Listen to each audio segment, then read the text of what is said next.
No problem. There,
what are you doing?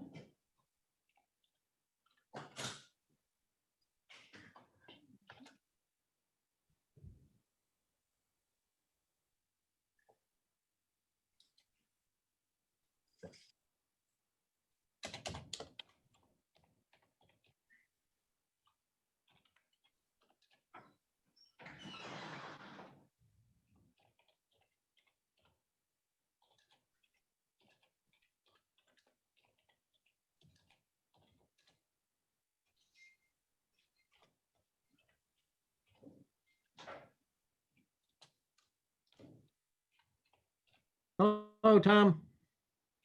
Hi, Chip. How are you? Good. Do you have to let people in or can they come in? No, I have to let him in. There's no one waiting just yet. All right.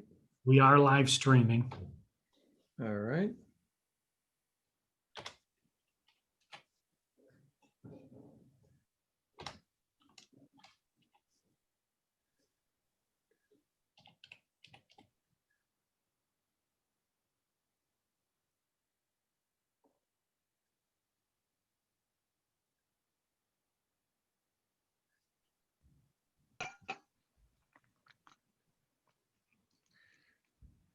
Tim, are you getting, you going to be setting up the long range planning master committee?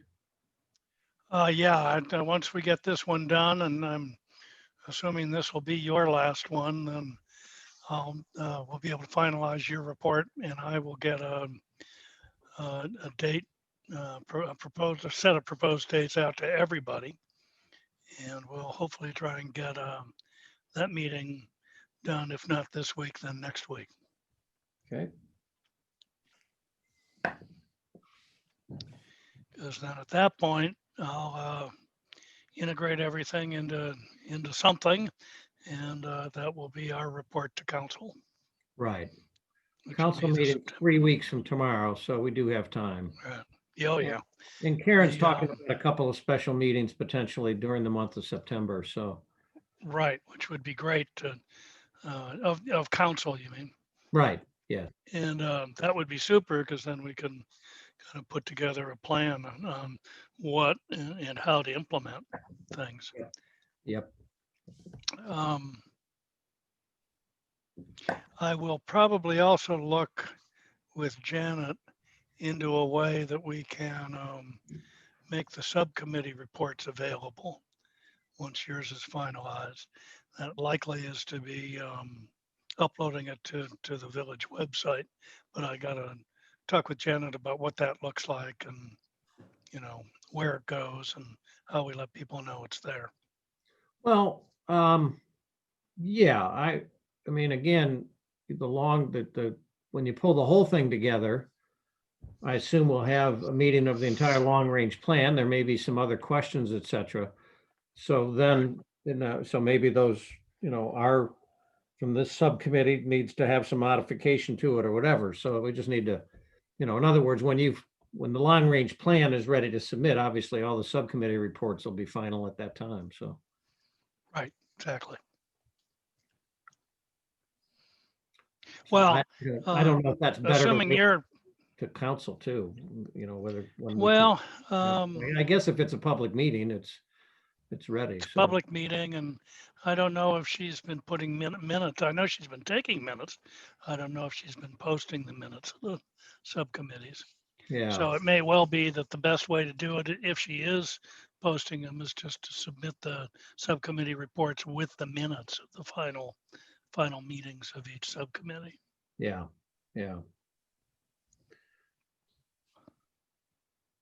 But I'll work that out with Janet.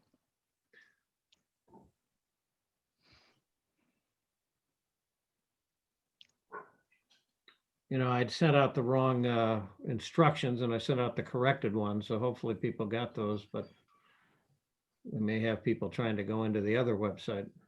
I sent out the ones for the Improvement Society, I think, so. Oh, is that right? Yeah, we have that meeting tomorrow night, so I don't know, but I sent out corrected earlier today, so. Yeah.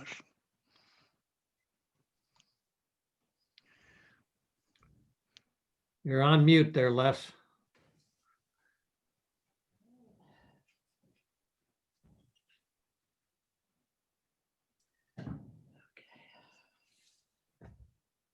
It's 4:59, so it's still early. I'll say unmute and say hello while everybody's getting organized. Yeah, we're missing a lot of people, aren't we? We are. Yep. Debbie and Anthony and Chris and Patrick. There's Patrick. Here comes Pat. That's a good sign. He got the Hi, correct. Mary. Hi, Karen. How are you, dear? Good. How about you? Well, we had an exciting weekend this last weekend. We, our youngest son, third boy, proposed to his girlfriend this weekend. Oh, Wedding in Wow. 2021. We're very excited. She's a sweetie pie. We had a Yes, great yes. Reynolds week. Our daughter-in-law, our oldest son's wife, who lost her job when at the beginning of the COVID crisis, when her company basically collapsed, has now found another, and I think much better job. So she's improved Wow. her condition, and we're excited about that. And my middle son was selected as so one to watch in a lawyer's journal on bankruptcy lawyers. So Oh, great. he's Nice. feeling full of himself at the moment. Yeah. Yes. that was good. Tommy's the one that got engaged then, right? Yeah. Yes, right. Yeah. Nice, So nice. Chief knows him well from their DARE days together at Gilmore Academy. Oh, So brother. little Tommy Reynolds is taking the big plunge, Chief. Yep. Nice. We're waiting for 4 people. So I talked to Anthony earlier today, so I expect him. Hello, Pat. How are you? Hi, everyone. How's it going? Good. Pat, Good. I think that they all said that they could make this time. Debbie and Anthony and Chris and Stefan, so we'll start making some phone calls quickly and see.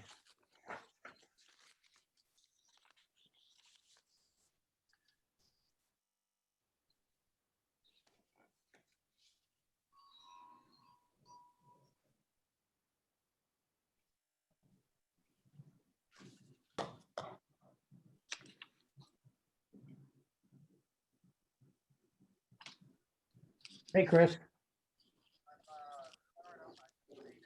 Okay, good. That's fine. And you got the corrected Zoom info? Good. All right, very good. See you in a minute. Bye. All right, Chris is joining here in 1 minute.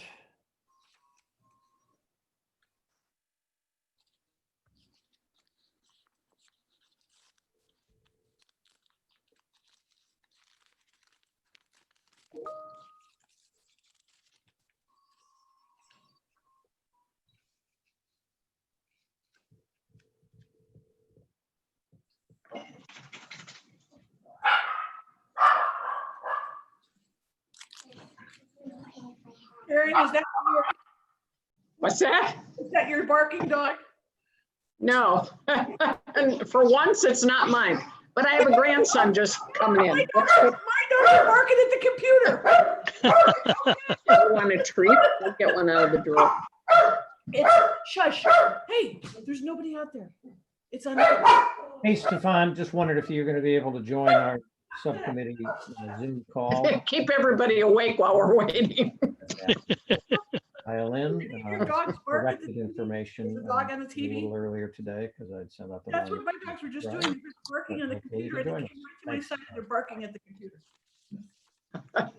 All right, I will call Debbie. Couldn't reach Stefan, so I don't know if he's tied up with his job. Oh, boy. Zoom made national news today, number of times. Well, they crashed this Hey, Debbie, morning, it's didn't they? Chip Order. They're having a lot of issues. Okay, well, did you get the corrected Zoom information that? Yeah, yep. That's what I was worried about.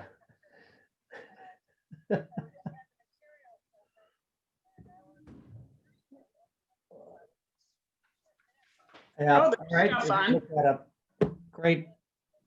All right. All righty, good. See you in a second. Thanks. Bye. All right, yep, Debbie was using the wrong one, so now let me call Anthony.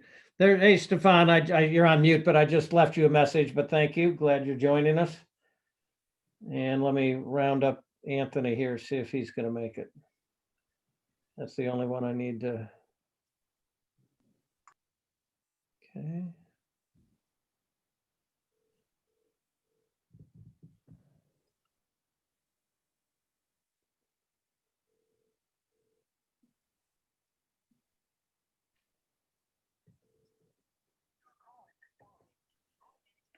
Well, I talked with Anthony a little earlier, so I think he's going to make it, but let's wait for Chris and Debbie to join. There's Here comes Debbie. Debbie. Here's Hi, Debbie. Debbie. She's connecting to audio, so.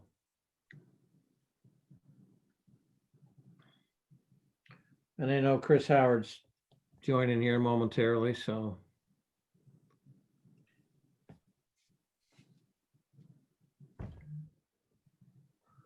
All right, so that's Debbie. And Stefan is on.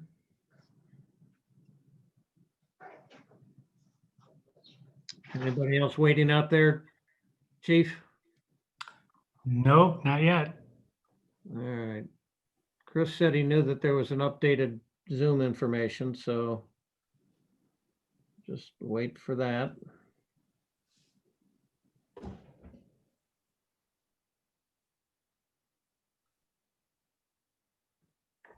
Here we go. Oh, all right. Good. All right. So Chief, look out for Anthony Borovica. He's going to be dialing in hopefully at some point here. So, Okay. all right. Several of you are on mute, but welcome. Just to make sure, I had sent out a draft of the subcommittee discussion outline. I sent out the minutes from our last meeting. And then subsequently, I sent out the two schedules to be attached. So I'm going to look at Chris. I don't have a picture of you or Stefan, but if you want to take yourself off mute, just want to make sure everybody received the material. So Mary, did you get the material? Yes. Les, did you get the material? Yep. Pat, did you get the material? Yep. Debbie, did you get the material? Yes, okay.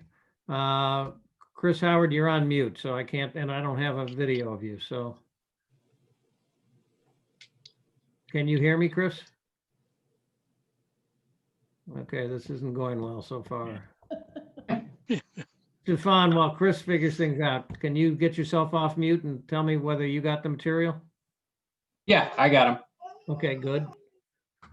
All right, so I'm just waiting. Dave Biggert, you got the material? I did. And Greg?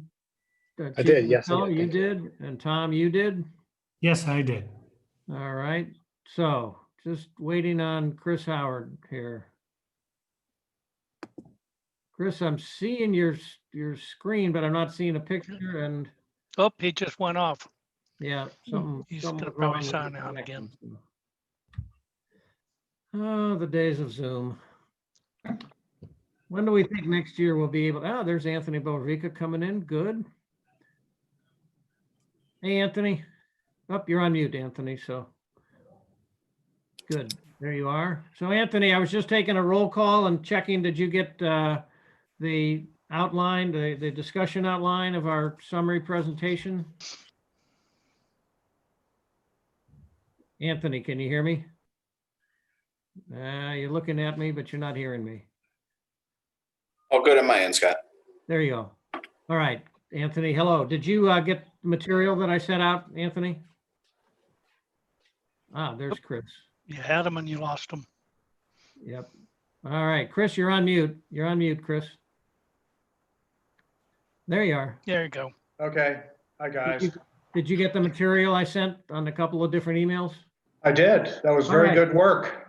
All right, so everybody seems to have the material. So the first item on our agenda is approval of our June 29th minutes. Are there any corrections or should I have a Well, motion to approve? Chip, I do have one thing I just want to clear up because I think the way. Yeah. Chip, can you hear me? I can. Somebody's got a phone separate or something. I'm getting the feedback, but I can hear you. Okay, on the second page, in about the middle, it says Mrs. Reynolds asked, now this, it's going to sound as confusing as I am about this statement. Mrs. Reynolds asked what a taxpayer pays for fire and police for a non-resident. I think what I was trying to ask was in relation to something like a SARS place that brings in a number of people from surrounding communities, if they needed a police call or an EMS call, we're getting billed for it in terms of EMS. And that person who might have required some medical attention could be from Sugar Falls or South Euclid. And so is there any way we should be looking at recouping a non-resident response at something like a SARS place? Or is that such a minute occurrence that it's not worth, investigating? So that little sentence in there, that was what I was getting at, but it's so confusing the way the sentence is written. And it's because I posed the question poorly. But my question was, as we were responsible for EMS runs for non-residents, and yet the Gates Mills is being billed for that run, do we have an opportunity to bill that individual because they're not a Gates Mills resident? Right. You want to answer that? Because we just did this with a contract. Okay, thank you. But I'm just saying, so I either need to clarify that sentence in the minutes or approve the minutes as is, and maybe a little addendum that's what I was really asking. But Chip, Well, what do you- what do you think? Because I agree. I think that is what you were asking. So how do you want to rephrase it? perhaps just that rather than saying ask what a taxpayer pays, meaning we're all paying for these bills that come in from EMS, and it doesn't Right. matter what the dollar amount is, it's just that we get the bill, is that do we have any kind of protocol for billing a non-resident after a Gates Mills response is billed or being billed? How about if we try this, Mary? Mrs. Reynolds asked, what is the cost of an EMS call for a non-resident? Well, that's irrelevant. It could be $5, it could be $500. It's that that as a taxpayer in Gates Mills, I'm paying that bill. So the question was, do we have an opportunity to collect from a non-resident for an EMS, let's just say for an EMS run or a police run? The police go break up a fight in the parking lot. I guess I got the issue. I'm just trying to get to the language here. Actually, maybe if you just kind of enhance the second part of that, do we get any reimbursement? Mrs. Reynolds asked whether we get any reimbursement from any other source for an EMS run for a non-resident or something like that? Perfect, Debbie. That's perfect. That's just exactly what I was trying to. Take ask. out the sentence before that. All right. So Mrs. Rennell asked if we get any reimbursement from any other source from an EMS call, for an EMS call from a non-resident? For a non-resident. Thank you. Okay, are we ready for the answer? Now we have the correct question. Steve, I think if we're giving an answer, it's just going to be an FYI because what we're talking about right now is just approval of the minutes. And I just wanted to say I found that sentence kind of confusing. So if I had an opportunity to clarify, that was really what I was going for. So I think once we either approve the minutes or beforehand, we'll get your answer. Well, you approve the minutes as amended. That's what I mean. All right, so the sentence now going to say, Mrs. Reynolds asked if we get any reimbursement from any other source for an EMS call for a non-resident. Yes, thank you. Perfect. So Okay, so with that change, Although Chief, I really am interested in the answer. we're going to get to that. We're just going to need to approve the minutes first. So do I have a motion to approve? I so move. Any As second? amended, as amended. Excuse me. Thank you, Debbie. Yes. All right. All in favor, raise your hand. Very good. Pat, you're okay? Good. All right. Approved. Done. All right. I will get that change made. So Tom, since Yes. this is an added item, do you want to address the actual question? Yes, as far as that question and how it relates strictly to EMS, both residents and non-residents are billed through Life Force for EMS calls. So it doesn't matter whether it's one of our residents or someone traveling through the village that gets into an accident. Great. Thank you. Okay. Okay.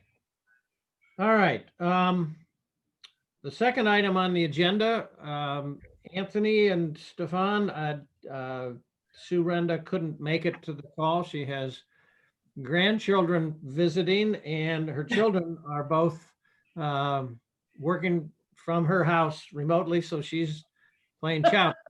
It was just too crazy for her. So Our prayers go out to her. Anthony, you want to tell us where we are on benchmarking at this point? Yes. So can you guys hear me? Yes. Having some audio issues before. Apologize.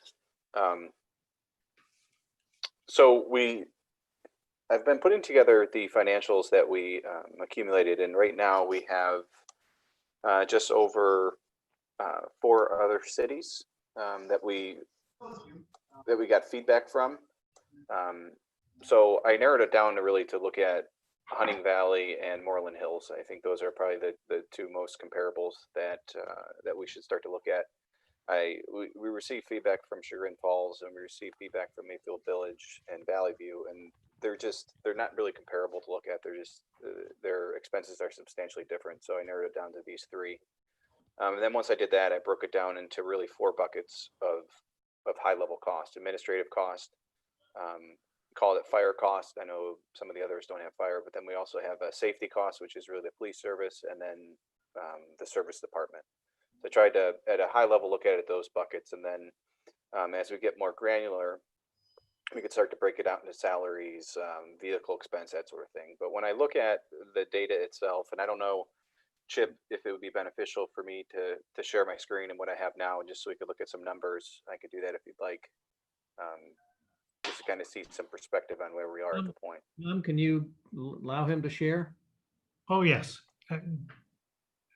Screen sharing is set up for everyone. Okay, Perfect. go ahead. All right. Can you guys see my screen? Yes. Okay. So before we get into some of the numbers, Chip and I had a conversation earlier, and what I want to do is see if we can get maybe a couple more data points from a couple more cities, so we have some more decent comparables to look at. So I will be working on that. Let me make this a little bit bigger so it's a little easier to see. So when we look at things like administrative, it looks like, you know, from a benchmarking standpoint, Gates Mills is substantially under Hunting Valley and Moreland Hills for that matter. And we can get into the details later. I'm actually still working on the buckets. But that one really stands out. And to me, the two that really stand out to me, to be honest, are the administrative and the service portion of it. And when we start to look at, for example, when we start to look at the administrative bucket, you can start to see some of the higher level expenses that we have in there. So you could see, again, like I said, I lumped these: salary and wages, health insurance. Now, Moreland Hills buckets all of their health insurance for all of their departments into the administrative buckets. I really have a hard time breaking it out into each of the services, fire and safety and that sort of thing. But you could see some of the bigger ticket items, like, for example, legal fees. You know, Hunting Valley has a substantial amount of legal fees. They have a pretty sizable investment management fee. And these are the details that I'm actually working through so we can have proper comparables by city. And this is where it gets a little tedious because I actually have to go through line item by line item to make sure we have apples and oranges. So right now, when you look at it from a total cost standpoint, we are substantially lower, which I think is good, particularly from an administrative standpoint. But I am going to have some questions for some of the folks on the phone, since this is really my first time looking at stuff like this, just to make sure I'm not missing anything, to make sure I have the right buckets. So I'll be sending some notes out this week to get some, you know, some of my questions answered. But I'll just leave this up for a second. I don't know if anybody has any feedback, thoughts, comments that they would like to provide based on, you know, just kind of the way I'm looking at this and some of the buckets that we see here. I guess I would just as by way of comment, I think the challenge here is to figure out how the other cities have lumped in some expenses. So, for example, everybody does general insurance. We haven't broken out workers' comp, but Moreland Hills has, and trying to get that to apples to apples is going to be quite a challenge, I suspect, because varying qualities of accounting systems and that sort of thing. Right. And that's why, you know, that's spot on. That's one of the things I'm having a challenge with. And that's why when you start to look at it, you know, more at this high level, even if you have some variances, you could still see, you know, from an overall spend that, you know, we're a little bit higher than Hunting Valley, significantly less than Moreland Hills. And really the service department really stuck out to me on why we're so much higher, particularly from Hunting Valley and Moreland Hills for that matter. You know, like I said, the Moreland Hills has all of their insurance in the administrative bucket. So, you know, I think we have some insurance in that bucket. Let me flip this around so we could see kind of that similar view. So you can see it here. I still needed to do a little bit of work in regards to these buckets, like I said, but like you could see, for example, we have health insurance here. There's no health insurance number here for Moreland Hills. So that's where it gets a little screwy, but they all had in here somewhere. Right. It's in there. Exactly. You know, but for this one, you know, I think Chip, you brought this up a couple times, like how much our city's spending on salt. Right. I know you made that comment to me a couple times, and you look at what Hunting Valley and the difference between Hunting Valley and Gates Mills. I mean, that's 3 times the amount of money they're spending on salt each year, and we're about a similar size from a mile standpoint. So, you know, I don't know if we can negotiate a better contract, or if they're using actually more salt. That's a question I think we could potentially ask to somebody who may know more. Well, one thing about Hunting Valley I know that's a little different is that all of the roads in Daisy Hill are not their responsibility, but they do plow for Daisy Hill. But I don't know how that shows up as an, you know, revenue in versus the expense out. I don't know how you do that. So that 31,000, just maybe they had huge storage coming into this season and didn't have to buy much. Those are the other anomalies that can happen. But so again, that's a perfect example of, okay, something interesting is going on there.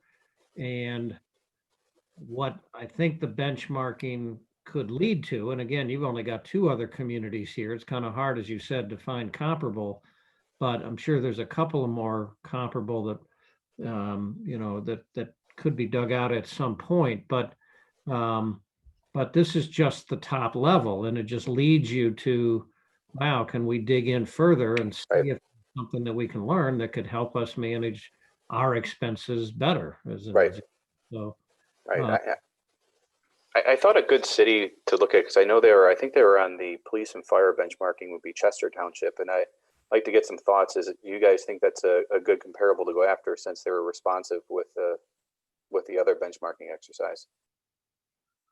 wow, the problem with Chester Township, because I had a little bit of a question on this, is technically Chester Township is a population of 10,000, a total of 10,314 and 23.4 square miles. So Yeah. it's not that comparable. Now, Orange Village is much less square miles, but it's about, it's 3,290 residents.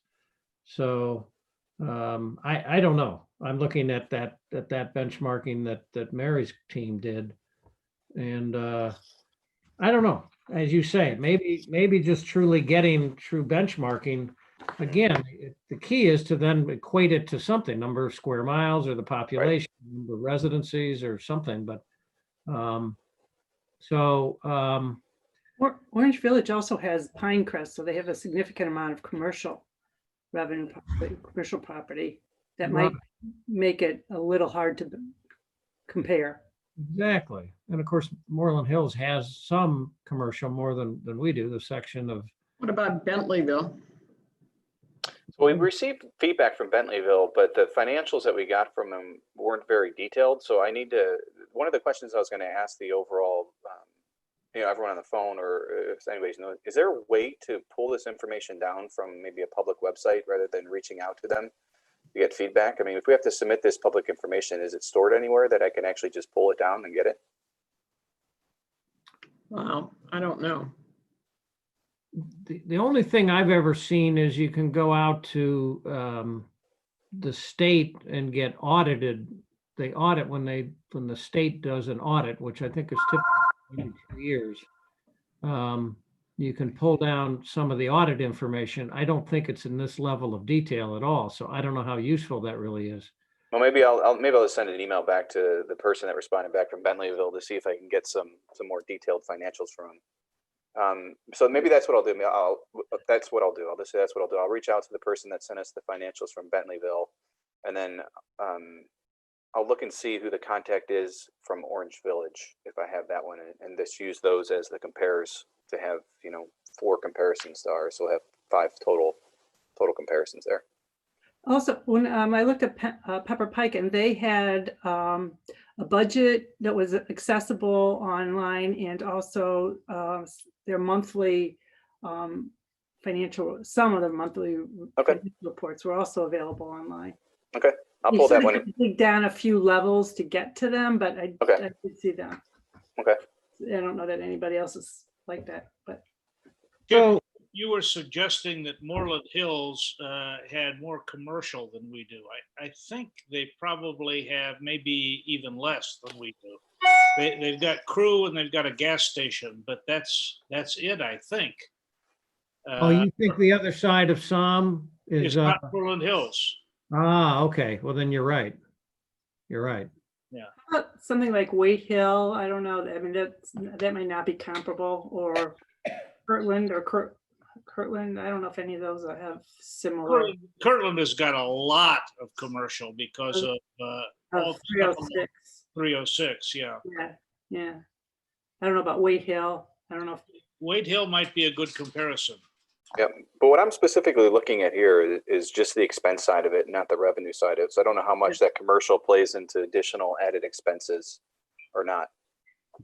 I have one other question with respect to the salt expense that we were talking about. Do we salt Mayfield Road, or who salts Mayfield Road? The state ODOT salts. ODOT salts Mayfield Road. That's what I was wondering. Do they also do 91? Tom? Either that or Mayfield Heights does. Okay. Okay. I think if you're worried about salt because of the numbers that you show on your chart, salt you really probably need to average over 3 or 4 years because it can fluctuate a lot with inventory. Right. And the fact is that Hunting Valley uses the same state purchasing system that we use.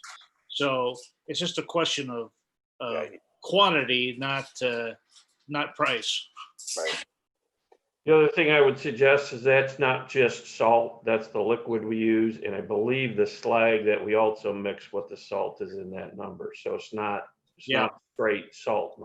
Although they use more liquid and they use no cinders. So it's a little bit apples to oranges, but I don't think, my own guess would be that it's not worth pursuing that particular line item. But I would agree with that. I mean, the variance is fairly small. I mean, the one I was fairly concerned about it is this one on the vehicle side of it. I mean, are they, and I don't know if they're capturing their vehicle costs somewhere else, but this was one that was. But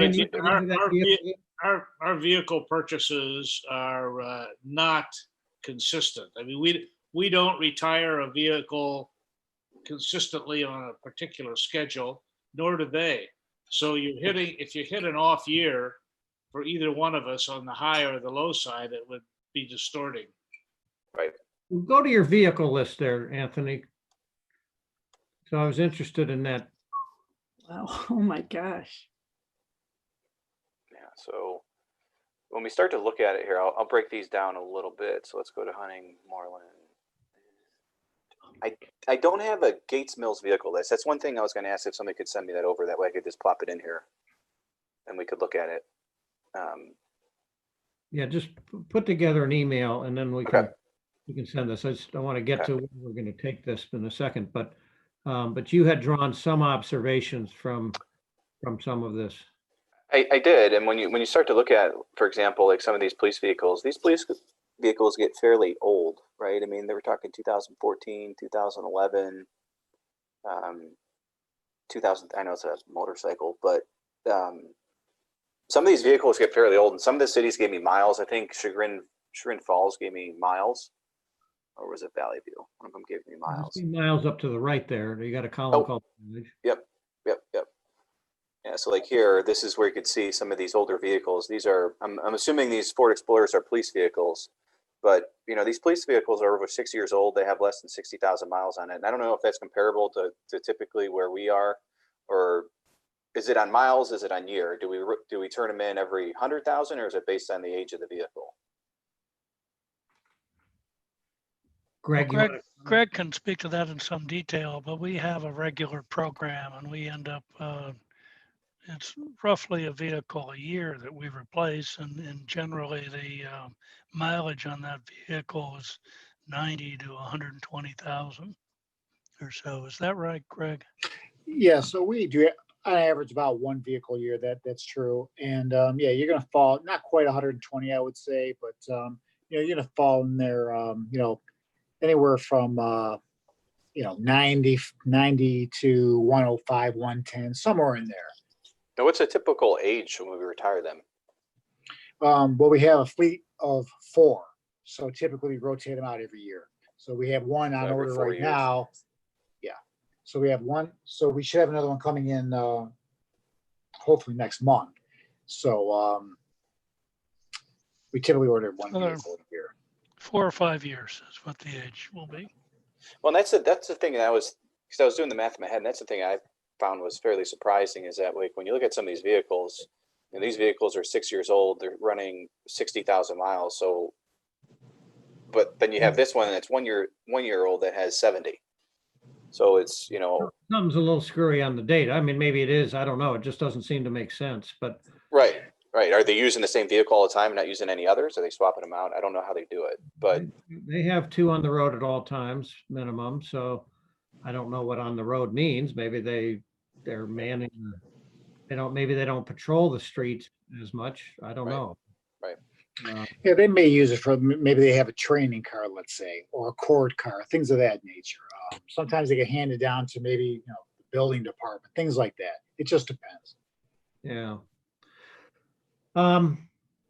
So here's the real question. I think looking at this data, it causes some, gee, I'd like to understand more, which takes a lot of work when you guys are, operating on your own and not with other communities being actively involved. And as I explained to you, Anthony, given our timetable, we need to be finishing up our subcommittee, which feeds into the long range planning committee. Tim will be scheduling that meeting for next week or shortly thereafter. And so at this point, I'm just wondering how to treat the effort at the benchmarking, because you've been able to collect some data. But as I'm hearing from you, it just leads you to really want to dig into more questions. And so I guess I'm wondering if I can put in a couple of comments about benchmarking that you made some initial progress, and were able to download some data, but the effort required to then dig in and work with the other communities is beyond the time frame that we had for this subcommittee, and that we think that there could be a real opportunity if a more robust benchmarking process was undertaken with several communities participating and dig in. I don't know, what does this subcommittee think of the idea of recommending, doesn't need to involve anybody on this committee, but recommending that we try to see if we can get other communities to form a benchmarking joint committee among 4, 5, 6, 7 communities, and everybody starts sharing data and sharing some of the background. And then if you want to understand SALT, you've got a forum to do it and just get more detail and just keep digging and see if anything pops out. What are people's thoughts? I think sometimes it's about manpower. Our other communities might feel that this is burdening them with a subcommittee or they feel they might not have time to devote to get real information. I mean, I don't know about that, but I think what we've learned tonight is just the incredible work that we see on the screen in front of us, that this data collection is very time consuming. Exactly. And so here, here we have had a wonderful Gatesville's resident do this voluntarily, but you put this on somebody's desk and say, I need you to take this responsibility on. I don't know if you'd get some pushback, because this is very. Well, I think you will get pushback, but what I would say is that I have a couple of comments on benchmarking. First, effective benchmarking is a process, and it's an ongoing process where you're collecting data, comparing it, identifying areas not only to dig down in the data, but learning and takeaways from it. And it is in this kind of environment, which is not competitive, where a corporate benchmarking is competitive, but in a municipal environment, it is a collaborative activity. So you'd have to sell the benefits of benchmarking. What are the municipalities going to get out of it? How will they improve their service and their ability to serve their residents? So I think that it would be a noble effort if we could, however many communities, if it's only a couple, and then maybe it grows later, if we could get some people committed to a benchmarking process. And that process would begin with a conversation of, okay, what do we want to benchmark and why, and how do we put a frame around the scope of this effort, in part to answer the concern Mary raises, but also to make sure that it's not just a paralysis by analysis exercise, and you're actually getting something out of it for each community. So I think it would be good for the region if we were able to get something like this started. I think it'd be a real benefit. And I agree with that, Tim. And I think you could narrow the scope of it down substantially. I mean, when you really look at the impact of some of these cost buckets, you're probably only looking at maybe 10 to a dozen different cost buckets that you really want to start to analyze. Right. So Yeah. Yep. Isn't the reality of this that in order to do meaningful multi-community analysis, you first would have to get them to agree to a common accounting format? yes. And that could be very difficult, because I suspect in our own community, we would have some resistance to reallocating some of our expenses into the same kinds of categories that would be acceptable to other communities in order to get comparables. And if you don't have comparables, you're really just flailing at the wind, as far as I'm concerned.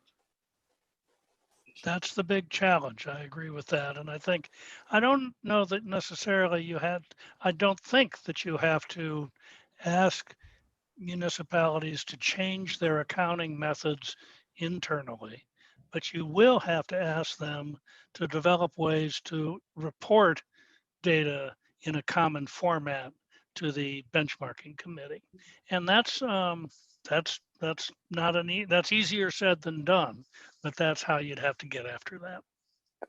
And that's why I would be suggesting that it needs to be, each community has to participate. Just having Gates Mills ask other people to, dig into their data, I think that supports Mary's point that, they're not going to be that keen on doing it, but there should be benefits. So Stefan, I know you were involved in some point, I think, in your business school with some benchmarking. What's your take on what we've tried to do and what your experience was before?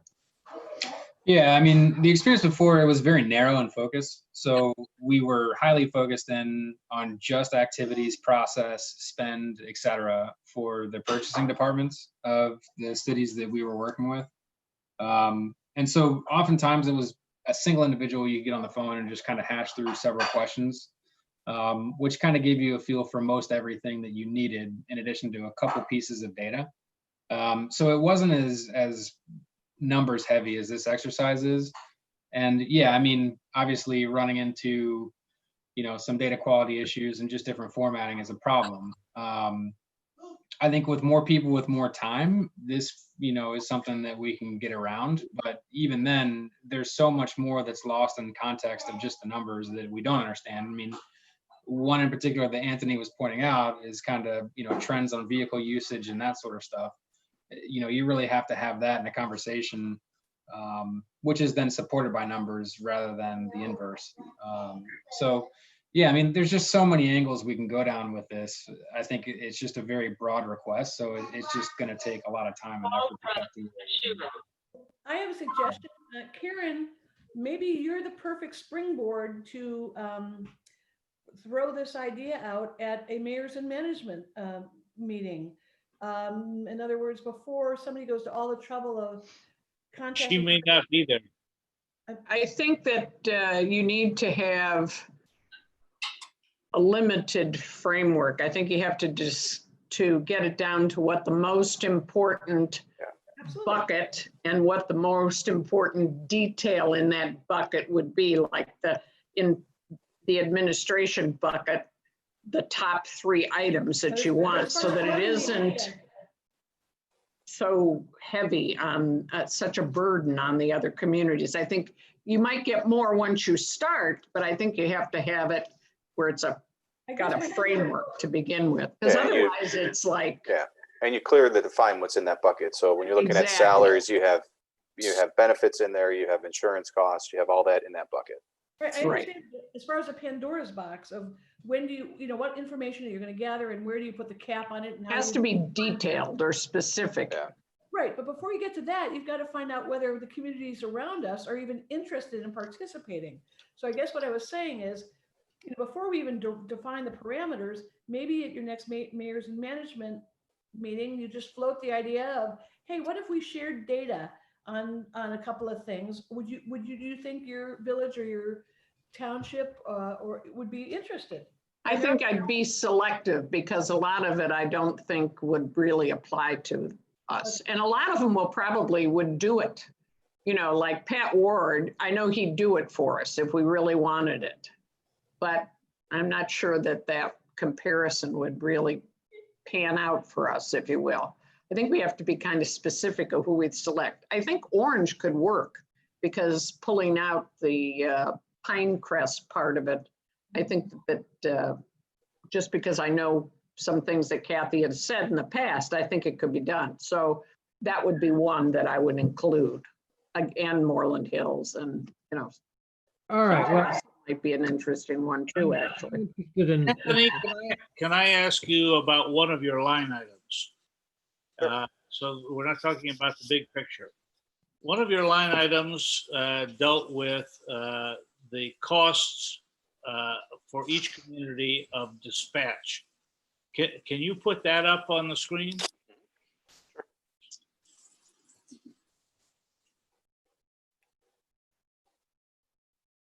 So what I did with, that was I think that was in safety here. Yeah, so this is right here. So we had Chagrin Valley dispatch for Gates Mills and Right. then radio dispatch for Moreland Hills. And the one thing for Hunting Valley is they had, I see here, let me do it this way. So Hunting Valley had theirs as, where was it? It was fire and EMS protection. So I don't know how they dispatch. I don't know if they use it and it's in that number or I don't what. know either, but I'm interested in the comparison between our cost for dispatch and Moreland Hills cost. Okay, so ours is 140. 140 and Moreland's is 116. And Moreland Hills has got many more residents, many more households, and a larger population. And I'm curious as to whether that, I know this, what you were just trying to gather the numbers, Anthony, but I'm curious as to whether there's an explanation for that discrepancy as to why dispatch is so much more expensive for us than it is for Moreland Hills. I don't know, and Anthony, I know you were just gathering the data. Yeah. But I don't know whether Actually, anybody has an explanation or whether anybody has looked into that. So I could add what I do know.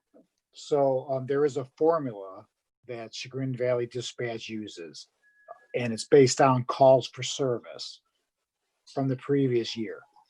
And I don't I have the formula. I don't know what it is off the top of my head, of course, and I have it in front of me. Yeah, it's definitely on call volume. It's based on call volume, calls for service. There's various things in there. We have a list, obviously, and that's generally how it works.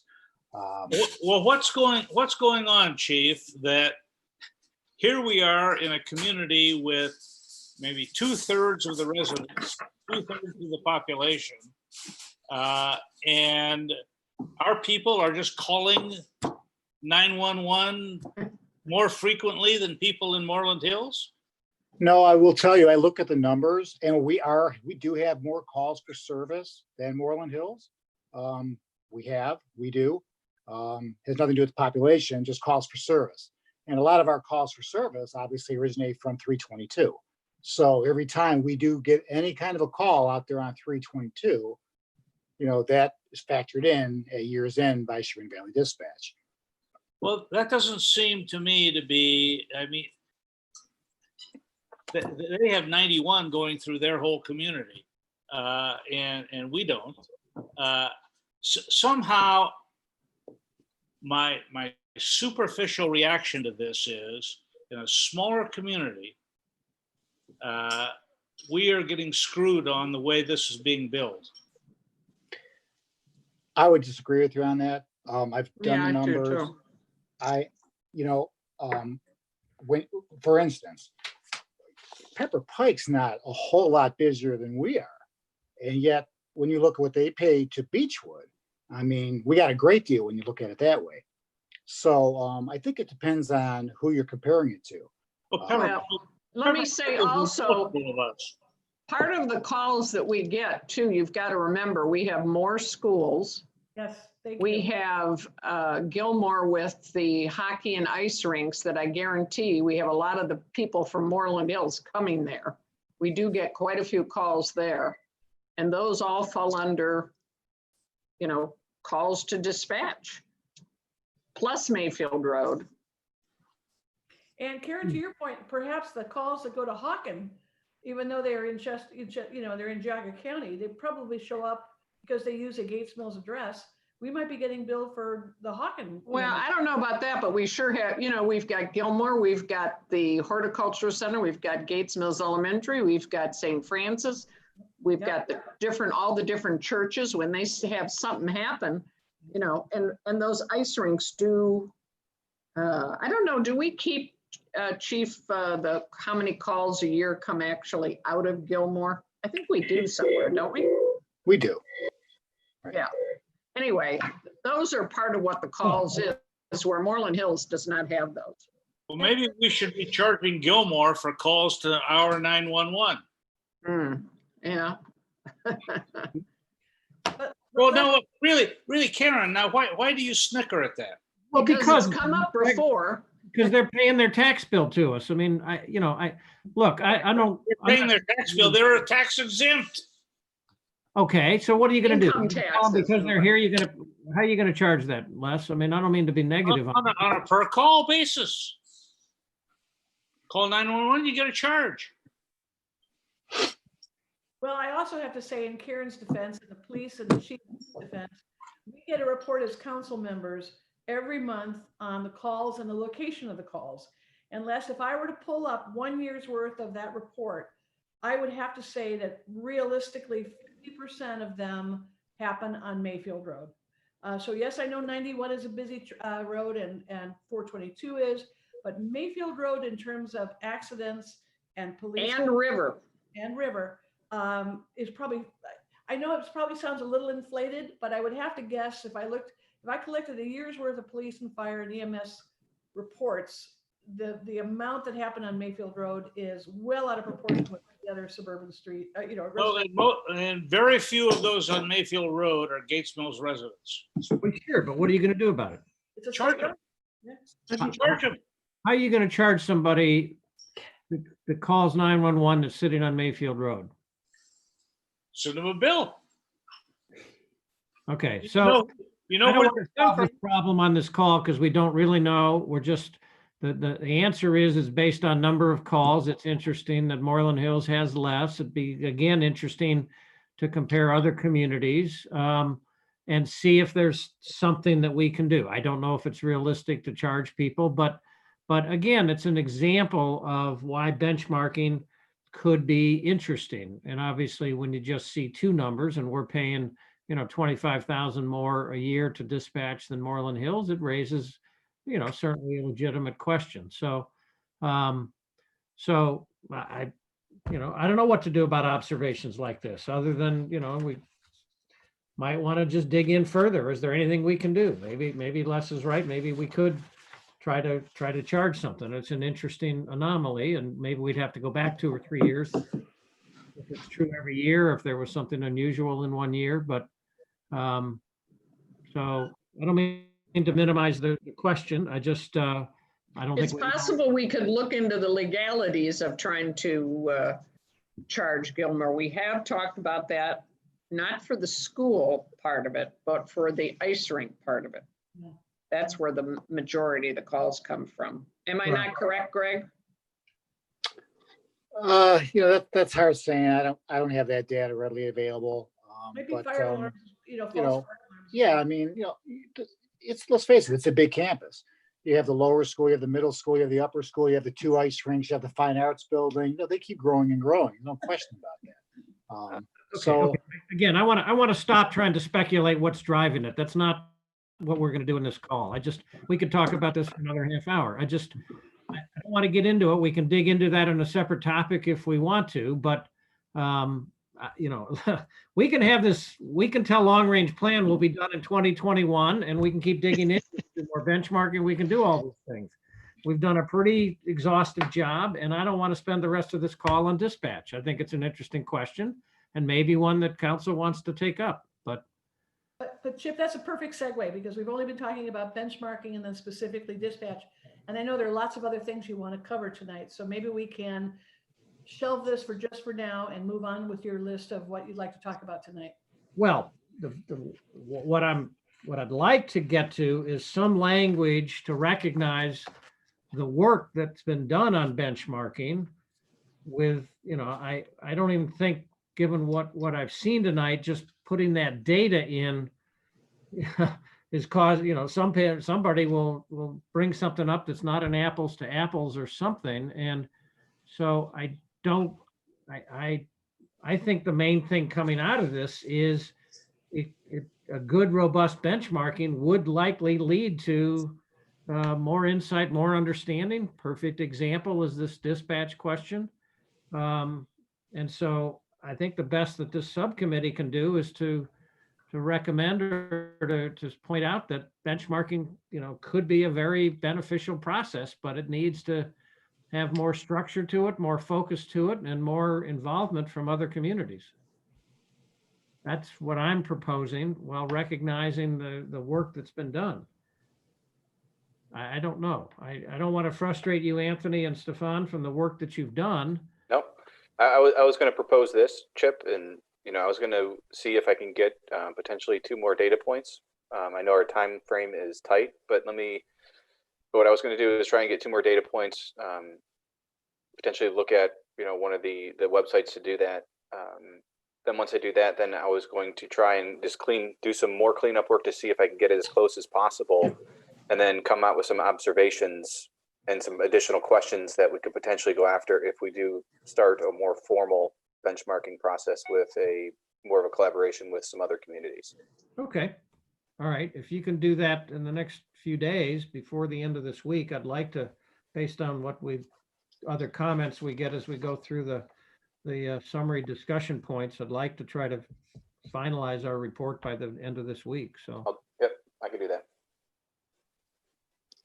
All right. Okay.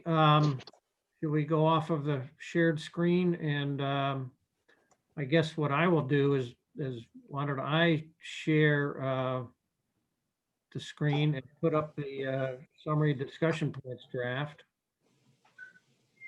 So where do I go for that?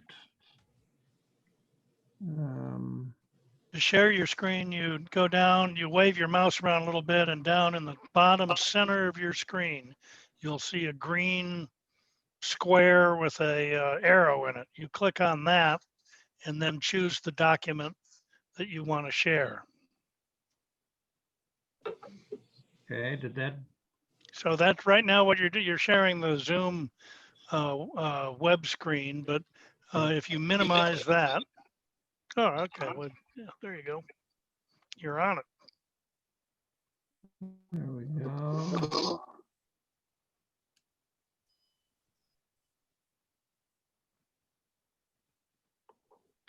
All right. There you go. Everybody have this in front of them then? Yep.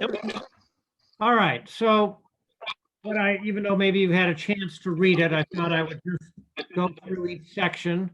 You know, at points, various people have worked on these points. I may have drawn more of a conclusion than you're comfortable with, or maybe didn't draw enough of a conclusion. Now, one thing I'm also thinking is just maybe we'll create another section just called Other Observations. You'll notice what I've tried to do is we're not recommending anything. We're just pointing out where there might be opportunities. So, you know, ultimately this will come to council. And council can decide if they think these are meaningful opportunities that they might want to enact, but we're just pointing out that these may be opportunities. So, you know, the goals, we've gone through that in our prior meetings. I've just tried to be real simple on the approach that we split into 3 teams. We collected data, undertook numerous interviews, performed some analyses, and then developed insights, observations, and key findings. And these findings are summarized below. So I didn't want to get more into, you know, if we talked with other communities or who we interviewed or any of that kind of detail. So, so then I've just broken down into each of the, quite frankly, the cost areas or the different areas of our government of Gates Mills. So for police, Mary, I included the schedule that you developed with with Tom and your team. And no apparent opportunities to share police coverage with neighboring communities. We had some discussions in that regard and didn't get any traction. Staffing essentially in line with other communities, minimum staffing of 2 officers at all times is a sound practice. Not only do I think we believe that in Gates Mills, but we heard that from other communities as well. And by the way, just as an aside for this benefit of this subcommittee for the members of the call, it was an interesting observation. You'd think, oh, well, that's nice to have 2 officers because if one's busy, you always have another one. But actually, perhaps more important and more often than not, it's a traffic stop at 2 a.m. on Mayfield Road. And if you're the one officer out there, would you feel a little more comfortable if the second officer was in his or her car right behind you? So yes, you would. So when there's a stop, the second car does typically go to the spot. And then if something comes up while the traffic stop is still taking place, that car may peel off and go someplace else. But it's very good backup if there's actually any kind of an incident. And then, of course, you do have the coverage if there's more than one incident and you need both people going in 2 directions. So number of police vehicles, 5, seems to be appropriate when comparing to other communities. Okay, so here's an interesting question. Length of ownership is prudent. Now, Anthony, you've come up with possibly a different thing. When we met with a couple of communities on the service department, we happened to get into the mileage question, and I thought I've heard that typically around 100,000 is typically the benchmark, but so I don't know. I don't know if this is too strong a statement. I don't know, Mary, if you have any thoughts on that. I'm sorry. Go ahead, Anthony. I was going to say, I just think we need to understand the difference in the mileage, right? Because if we're replacing a car that has 100,000 miles every 4 years, then how do some of these other communities have cars that have, you know, they're 6 years old that only have 40 or 50,000 miles? Like, what's the difference? What are they doing differently than us? Just to get an understanding of why there's such disparity in it. So maybe I modify this: length of ownership for vehicles, approximately 100,000 miles appears to be prudent, but number of miles per year may need to be understood further or something? I think so. Compared to other communities? I think so. I have one question. We have 2 people on the road at all times. We have 5 vehicles. And obviously the third one is probably the chief's vehicle. So we have 2 additional vehicles. And are those backup? If we only have 2 people on the road, we can account for 3. What are the other 2 used for? Generally, in case of emergencies or? So we have one of those. Well, we actually have 4 right now. So we're going to be keeping the trade-in, and we're going to be giving that to the school resource officer. Okay. That also provide a backup / training car, you know, multi-purpose vehicle. And then, you know, there are times we do have 3. It just depends. You know, we have a court officer who has court every week, things of that nature. So, okay. and you always, so, you know, it's, the answer to a lot of this is it depends. You know, there's times we don't have any extra cars. right. they're all being used. And then there's times that, sometimes two are sitting there.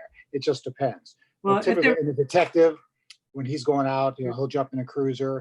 If he's going to, say, the medical examiner's office, or going to Richfield to drop evidence off, things of that nature. okay. So Chief, now we only reflect 4. And does that have anything to do with the number of miles per vehicle? Or do we have fewer vehicles, so each one has more miles maybe than another community? I don't know.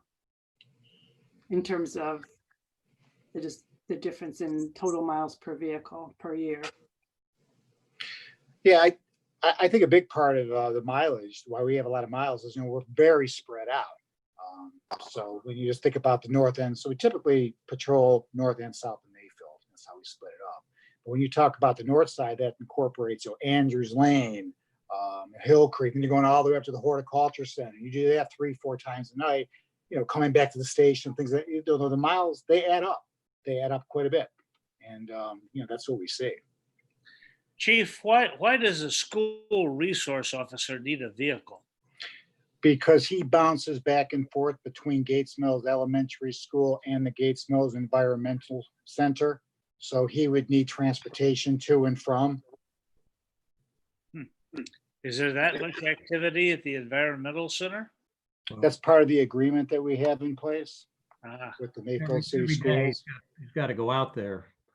But it's not very many miles, so we decided as a council that trading in the vehicle was worth, I don't know, $5,000, less than $10,000, and he wasn't going to put that many miles on it in the course of a year, so probably last another couple of years and not very expensive to keep it. So, And unless the environmental center is a part of the Mayfield school system, so you can't cherry pick what schools you're going to provide an SRO for and decide that the other school, although it's called the Environmental Educational Center, doesn't get police protection. It's all of the schools in the Mayfield school system have SRO protection. I get it.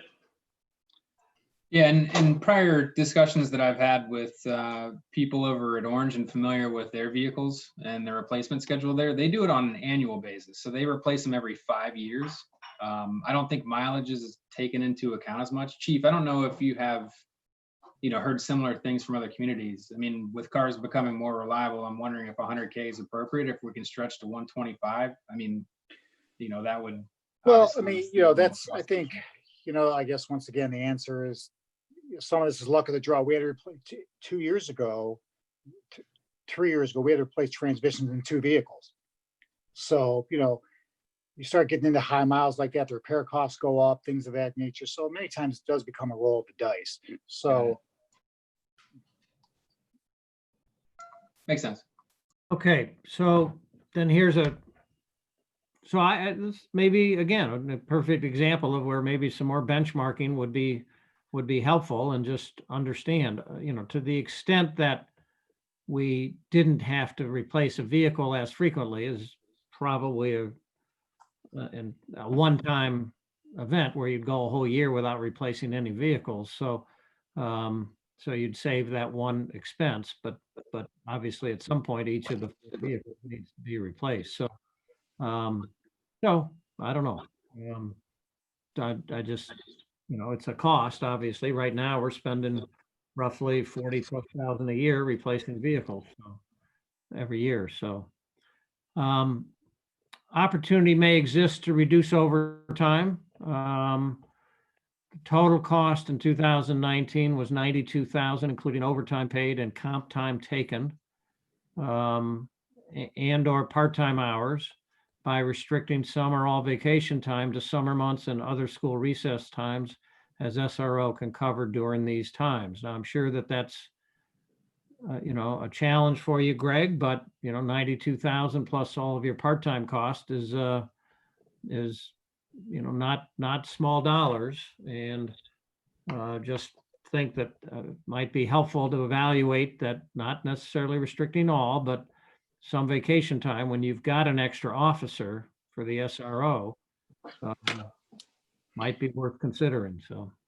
Yeah, we do that, Chip. I mean, we've looked at this, obviously. When you start factoring in vacation, holiday time that everybody has, just say on average, average vacation holiday, just say it was 5 weeks per officer. 11, that's 55 weeks. Summertime, school's only out for 10 weeks. So, it's not going to solve all the problems, of course. No. And then, of course, he would have his vac. And there's training that Arch has to go to in the summertime. During the summer months, there's mandatory training. He's gone for a week, and then he typically takes his vacation in the week because we need him during the school day, during the school year. So, we're still relatively new at this. This is just beginning the third year. So, we're making the adjustments where we can. Well, Mary, are you comfortable with this being in here as an observation? Sorry, was that question for me? Yes. I stepped away for 1 second to feed the dog.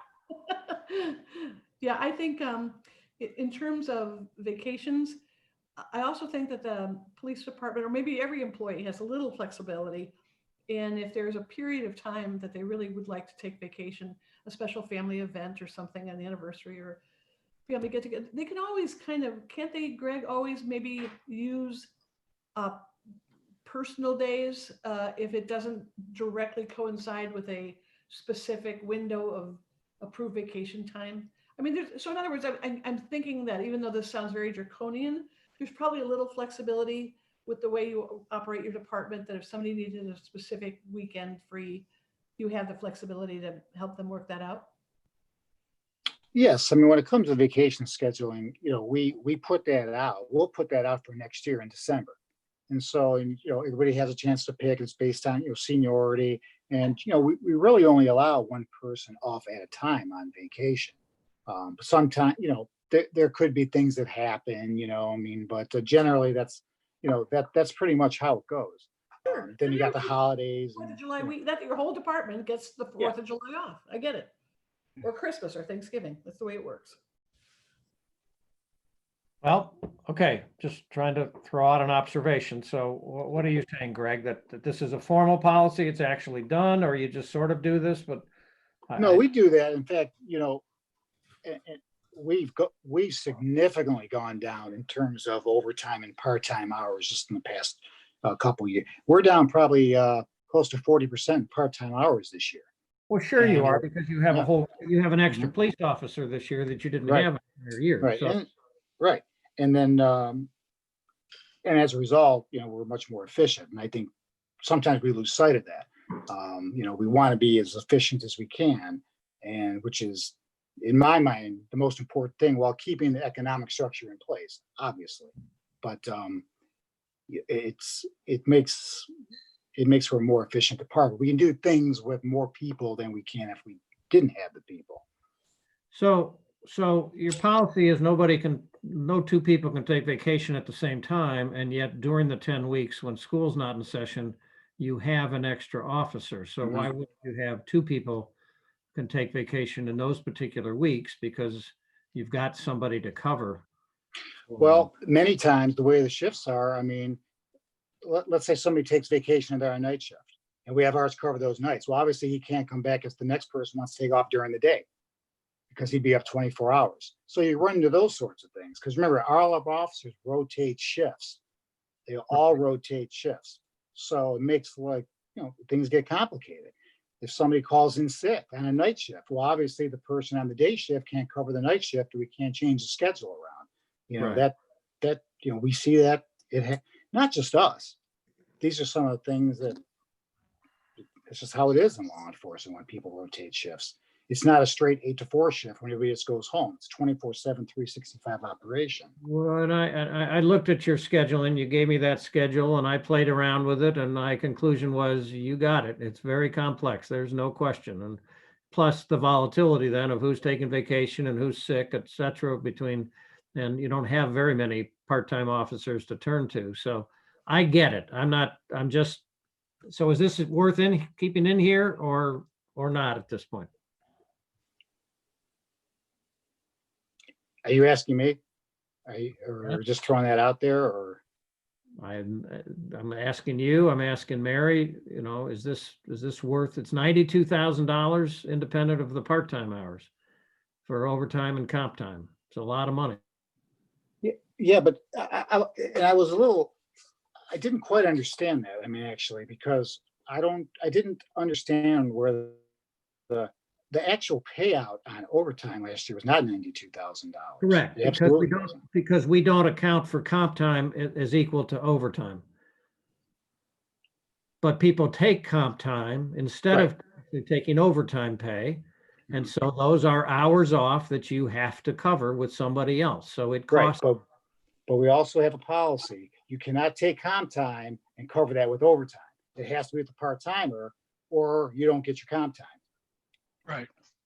That's something we instituted a couple of years ago, I think, Chief, because it felt like double dipping if they Right. did that.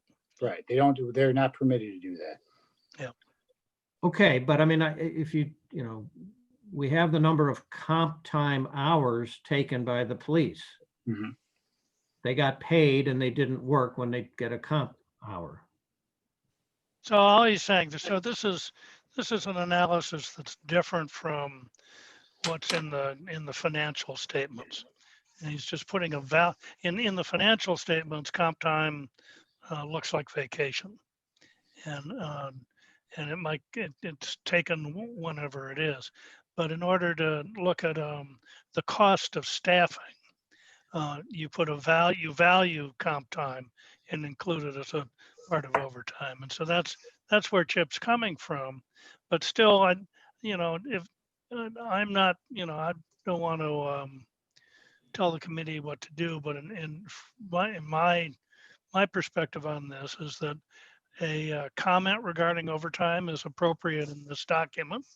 And you might want to say, rather than an opportunity may exist, you might want to say continued efforts to reduce overtime and comp time is important. Something to that impact. But that's Chip, that's up to you and your committee.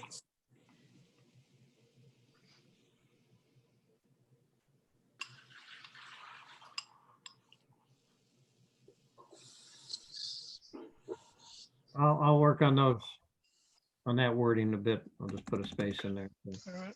All right, I want to move forward. So fire, we're going to let you off easy here, Tom. Opportunity to outsource fire is prohibitively expensive. Well, you know that Tom got into the possibility of actually setting up Gates Mills as a satellite office for other fire departments. And no surprise, when they man the satellite office 24/7, the cost is well into the six figures, if not more than that, compared to what it costs us now. So, so this constant question since the day I was elected to council, and I think that would be true for Mary, is have you guys looked at outsourcing your fire department? Yes. And it doesn't even come close, let alone trying to find somebody that would be willing. Management of on-call volunteers appears to be sound. That question was raised to me and I talked with Tom about it of, do you schedule somebody tonight's your night to be on call, tomorrow night somebody else's time? Because otherwise maybe at some points you have too many coming and at other times you don't have anybody. And Tom feels that's very, very infrequent that something like that happens. And we don't have that much, that many volunteers to call on anyway. So he thinks it works well and it's not that expensive. It's less than $30,000 a year is what we pay for an on-call program. So Actually, go I ahead. actually worked those numbers out, Chip. Last year, call pay equaled $16,308 for the entire year. It gets our average cost per call at $83.20. The annual cost in 2019 for on-call. For responding to calls was $16,308.08. Okay, 16K.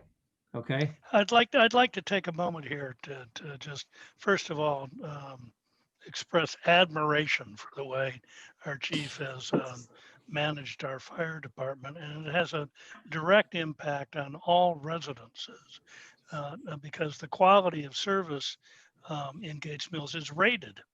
And one of the most important things is to keep our ratings high, which in turn reduce the cost of residents' insurance. And so what we have here is a remarkably cost-effective and highly rated fire department. And I think we need to recognize that. And the same for police. This report isn't commenting on what outstanding service we Yep. get. It's just attempting to look at opportunities to share and or outsource and possible areas to address cost. But I hope nobody's taking a front here. And gosh, we have fabulous service. So. All right. Length of ownership of vehicles is appropriate. Tom, I didn't want to put in there that our fire chief extends way beyond when the licensing authorities would like us to replace our equipment, but how many years did you stretch them to get it to replace the fire truck we did this year? 30. Yeah. So, all right. EMS cost for the village to manage EMS on its own is prohibitive.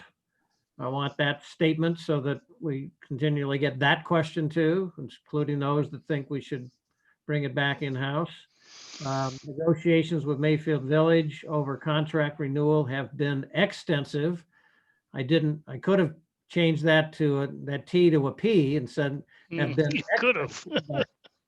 I'll just leave it at extensive at this point. And opportunities to contract with other communities appear to be less attractive either due to economics and or response time. So is that a fair representation, Tom, of your work on EMS? Yes. I'd feel comfortable if we were going to distill this information to present to council, that you add something in as diplomatic fashion as you and Karen and Chief can to your second bullet point, Okay. to the point that, but cost. So after you said that the renewal has been extensive, and we appreciate all the work and pain you've been through, but I would like to see some kind of mention to council, because they're also public meetings, that the annual cost increase are not only problematic, but completely out of our control. And as we're looking at all these numbers and all these departments, and talking about what we spend on this and what we spend on that, we're decision makers. And in this particular case, because we contract out, we're in a bit of a situation where our annual increases in costs really impact the overall budget quite a bit, and yet we have limited control on. Just like with salt, let's be fair. Salt every year has got a different price tag, but I would like at least council to appreciate when they get these distilled summaries that our annual increase of costs are troublesome. Is that something you would prefer not to have a emotive sentence included in your summary, Chip? No, I didn't know what to say because I wrote this, but I think we're now done with negotiating. So I don't know, is troublesome the right word, although the cost increase with the new contract is. Well, extensive and costly. Just put and costly. Okay. And the Okay, fact that that's it's fine. variable. Yeah. I mean, It is. well, I think the other thing that council and then therefore the public need to know is we negotiate this contract, every 3 years, Chief? What did we just negotiate? 2 or 3 years? Well, we're coming out of a 5-year contract, Okay.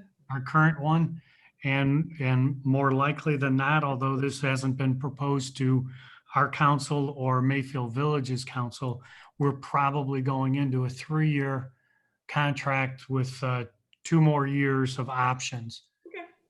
So in other words, managers and council need to know this isn't something we're going to agree to this number and then you can just put it into your budget for the next 10 years or 15 years, because in 5 years or 3 years, we're going to be back at the negotiating table and it's all up in the air. Okay, so Tom, are we done with the discussions? Because if they haven't taken it to their council and they get a hold of this comment, opportunities to contract with other communities appear to be less attractive. Why wouldn't they say, hey, I think you need to go back. You can get more from them.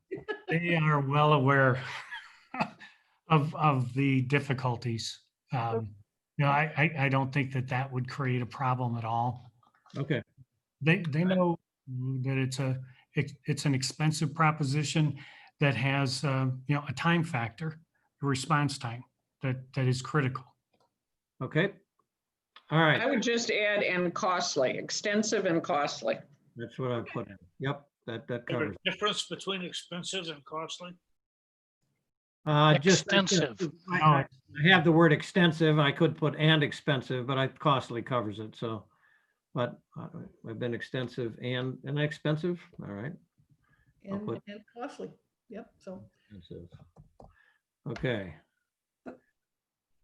I do have one question on EMS. Is that when we were talking about non-residents and even residents being billed, I think it was for EMS services, how does that relate to the costs that were charged by Mayfield? I mean, they're getting reimbursed for the costs, but yet it's still expensive for the village? We'll get the reimbursement.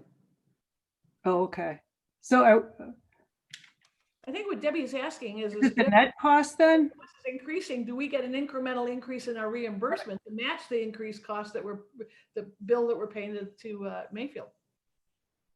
You want to answer that? They just went up on the allowances for the different categories. Isn't that right, Tom? Yes, we asked the billing company that Mayfield Village uses because they are the provider. We asked them to increase the amounts that they're charging the insurance company, which will help us offset our costs, but they certainly not keep pace with them. Perfect, thank you. And that'll be something to talk with council about if we want to go forward and have them do even a harder billing, which we found out is possible, but we have to see where that goes.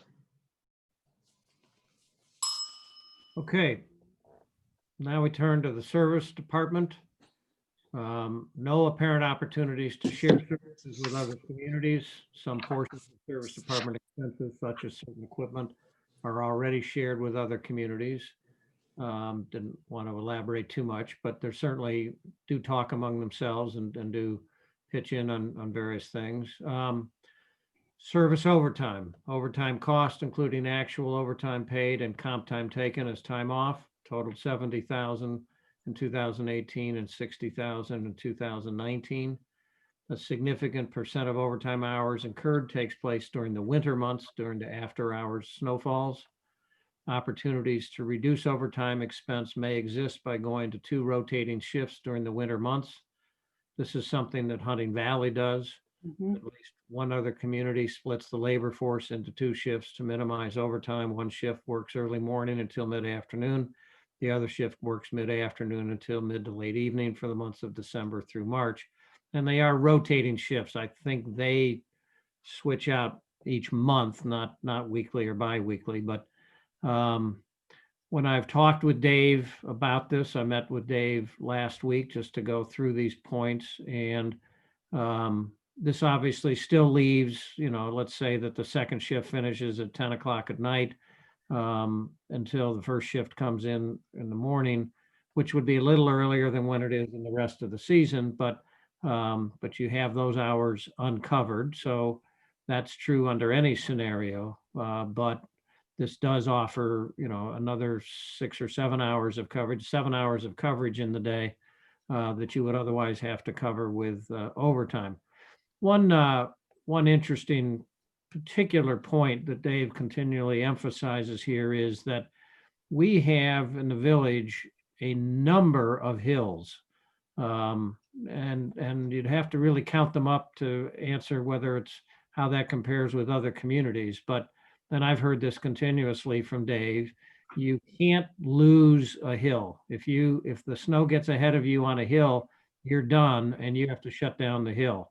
So it absorbs a tremendous amount, just constantly plowing the hills and then hopefully get to the other streets.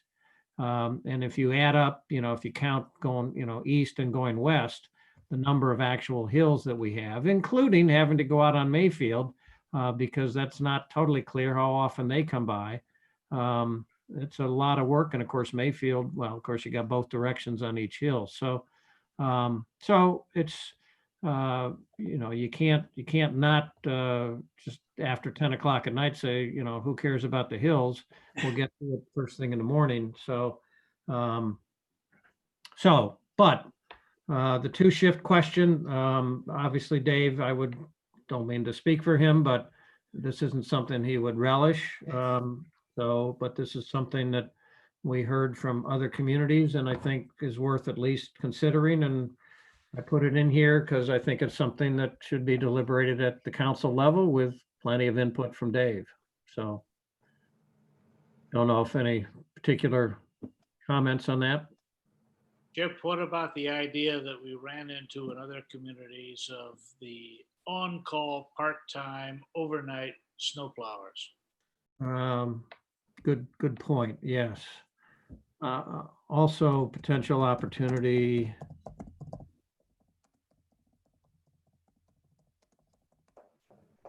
On call. I'll finish that up, but yes. And I guess I've always heard that it's really hard. You can't find anybody that's certified to drive a plow truck, but we did find that some other communities have found some part-time. In one case, they turned to the school property, person that plows the roads in the university, upper university school campus, which is pretty extensive and doesn't do that in the off hours. And so he jumps in at Hunting Valley when called upon. That's one opportunity. And we do have one smaller truck that may not require the same skills. So again, I think it's just would be to evaluate potential for on-call part. Could I jump in real quick, Chip? Because we have tried that in the past with years. And the problem is because you can't guarantee a person when or how many hours in a season. When you're trying to set it up in the beginning, everybody's on board. But then when you go to call and say, hey, I got a storm coming, we may need you tomorrow. They're like, I hadn't heard from you for a week, so I got a job somewhere else. Sorry, I can't help you. So we've tried it, but the part-timers just are not, it just didn't pan out. Hunting Valley solves that problem by paying a retainer to the part-timers. And they have them on contract, and then they supplement the retainer amount with the hourly amount when they are actually called. But they agree at the beginning of the season to be available. And they have 2 of them.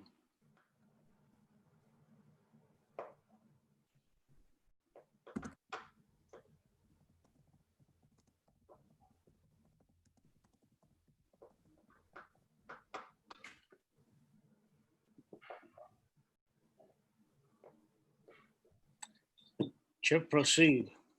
All right, I just added to what's on the screen. So, all right, service head count. If I won't go to the graphs, but the chart that I sent with the graphs of biweekly, how the time breaks out, you would see on it where the snowplow activity is very seasonal. But if you took the total hours for the year, it's 1.2 and 0.7. But the streets, culverts, trees, and mowing about 3 to 3.5. Les, I'm not sure that the mowing was I don't know that it was all that much time. The buildings is the number that just jumps out as to the number of man hours spent over the year divided by the annual, 2,080 hours. It's 2.9, 2.8 FTEs spent on our buildings. As the next bullet point down, In addition, the expenses that we run through the income statement, not the labor, is another 180,000. And the annual cost of a service employee is about 85,000. So you're at 250,000 for the labor and another 180 for the buildings. That's 430,000 average per year to maintain our 5 buildings, some of which were built, within the last 15 to 20 years. So We got like 10 buildings, Chip. I don't know where we're getting the 5. okay, 10 buildings. Just, pointing out, just seems like a lot Oh, of. but I mean, that's like divides it like twice as much buildings, Yeah, right? Some of them are quite old. but I had an interest, here's where I'd like Chip and Dave to maybe comment on this. Rather than looking at the dollar amount that was spent last year and thinking that that looks a little high, when I looked at the graph, which the third one over, the one on the top far right, Yep. and we're talking about overtime and comp, the graphs for winter season activity and summer season activity make perfect sense to me, obviously, because of plowing. And summer, our service department is just as busy, and mowing is so mundane. But when we have a windstorm or a big thunderstorm, those guys are out there, clearing roads, and with summertime can be just as active of a season as winter. But what bothered me a little bit about the third graph is how erratic that looks. So if you have building maintenance, you have a pretty good idea at the beginning of the year that you have to replace a roof, or you're planning on painting a building. And so to see that erratic behavior in overtime.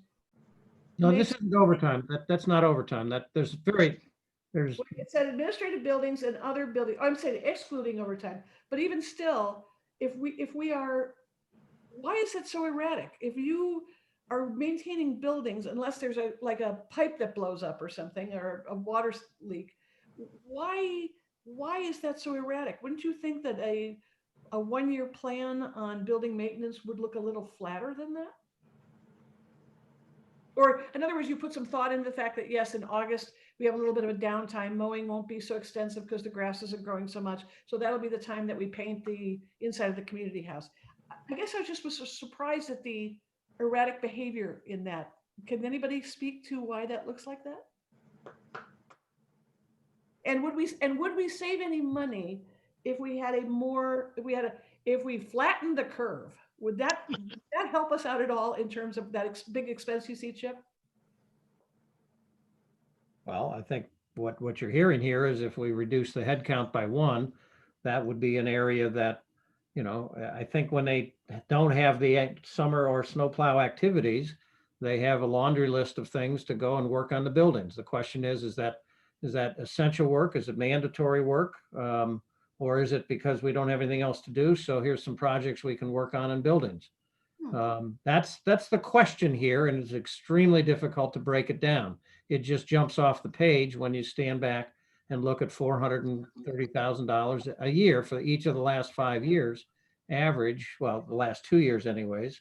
I don't know. I didn't have the time records before that. The 180,000 is the average over the last 5 years of the expenses. So it just jumps out. Now, the whole question here on the service department head count is, if you reduce the head count by 1, where would it impact itself? This number jumps out that it just seems like a whole lot of man hours. Unlikely, that snowplow, I don't really think that they're ever out there plowing the streets because they don't need to otherwise. So I'm be pretty comfortable that that's essential. So you can't just say, oh, well, we're down 1 person, so let's not plow some hills tonight.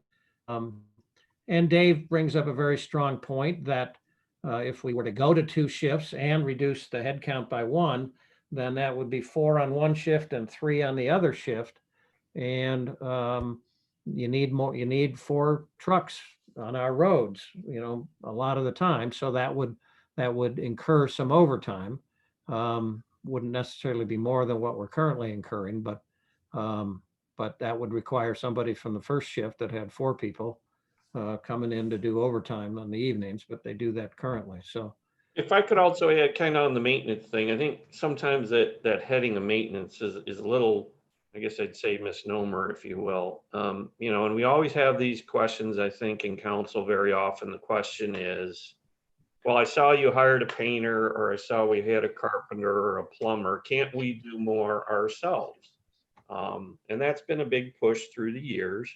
And certainly, I think we have a talented group of guys, and that certainly is, you know, what we try to do. I mean, if there is stuff we can do, and as an example, years ago, I'll take the fire department. You know, we did an addition, and we did a sizable amount of the work ourselves. Now, again, I think if you're just counting labor and it's put under a maintenance, that's kind of not really true. I think Well, buildings is not maintenance, but I mean, it's under buildings, that's all. right, but that's my point, though. But certainly, to your point, when you look at a number, you're not seeing all the factors that are involved. I think 2 years ago we built the wood shop ourselves. So, you know, we go back to this thing: is it going to be, you know, more prudent to hire it out, or do we do it ourselves? I was under the impression, because we had the talent, do as much as ourselves as we could. So the question, again, this whole section is geared to presenting this to council. There's not going to be any exact, just a couple of more points there. Note that the significant seasonal aspect of snow plowing impacts overall manpower requirements, as 5 or more FTEs can be required at peak times. To ensure that there is sufficient labor to man the plow trucks, other communities have all service department personnel trained and certified. The village service department has all but one certified. I'm probably going to change that, because I got that clarified from Dave. I was under the impression that more than one was, we had more than one not certified, but we only have. That's true. It depends if you count me. I don't hold a CDL. So technically, it depends if you count me as the director, as a member of the service department. So if you do, it's 2 that are not. I was counting Trevor and the 7 people under Trevor. Okay. So then that would be 1 that is not. So I think it just makes sure that all personnel are certified. Right. And if I could go back, kind of segue or pick up a little bit of like what Mary was saying, planned, you know, fall's coming up, and typically, you know, every year, John's kind of the primary one that takes it on, because he's used to working the bucket truck. He'll take the bucket truck and start painting the community building. Typically that's a fall thing. We typically do a section or parts of it every year. But again, you know, in the long run, I would think, you know, from painting, that's still by far cheaper than hiring out to a painter. Again, Absolutely. Chip, did you generate these graphs? Yes. May I ask, I would like to have graph number 3, buildings, superimposed over graph number 2 in different colors or different gray. Because looking at it, you can pretty much see that when there's a dip in summer season activity, there is a spike in building activity. And Okay. I think those 2 they should be looked at together. Because I think the point you made about if it's a slow week in mowing or slow week and whatever, the guys say, now we can catch up with painting or a small Tree repair. work's a constant. Tree work is a constant thing for So, us. but I'm just saying, I think then that supports Dave's argument that they're generating their work schedules by the demands that it's a fluid situation. You have a storm, then obviously everybody goes to, you know, clear roads and clear debris and whatnot. Or I will say it's also dictated by our residents. Right. You know, we get a call and to your point, a storm. That whole, probably the last 6 weeks since one of the major storms, we've done nothing but culvert work. Why did my basement flood? You know, so even if you plan, okay, this was the week we were going to paint the community house, cut the dead trees, and, you know, patch the roads, that all goes out the window with the simple storm. And in the last 6 weeks, that's all we've tried to do is solve some of our residents' problems and do a lot of the investigation of what's causing the problem. So Mary, I'll be happy to do that. And that's to say exactly what you said. That is, but you have 8 people show up every morning and you have to find work for them. If you don't, it's rainy and you can't mow the lawn, you don't tell I them. wouldn't phrase it that way. I would say that they have responsibilities that they're going to be able to fulfill, that they're not out looking to just waste time and fill up their 8 hours based on storms or based on their to-do list through the Okay, whole Mary, summer. and if you ask them in detail, then you find that crack sealing, tree work, a lot of the work they do is not required today versus tomorrow versus the next day. It's on the list and they get to it when they can.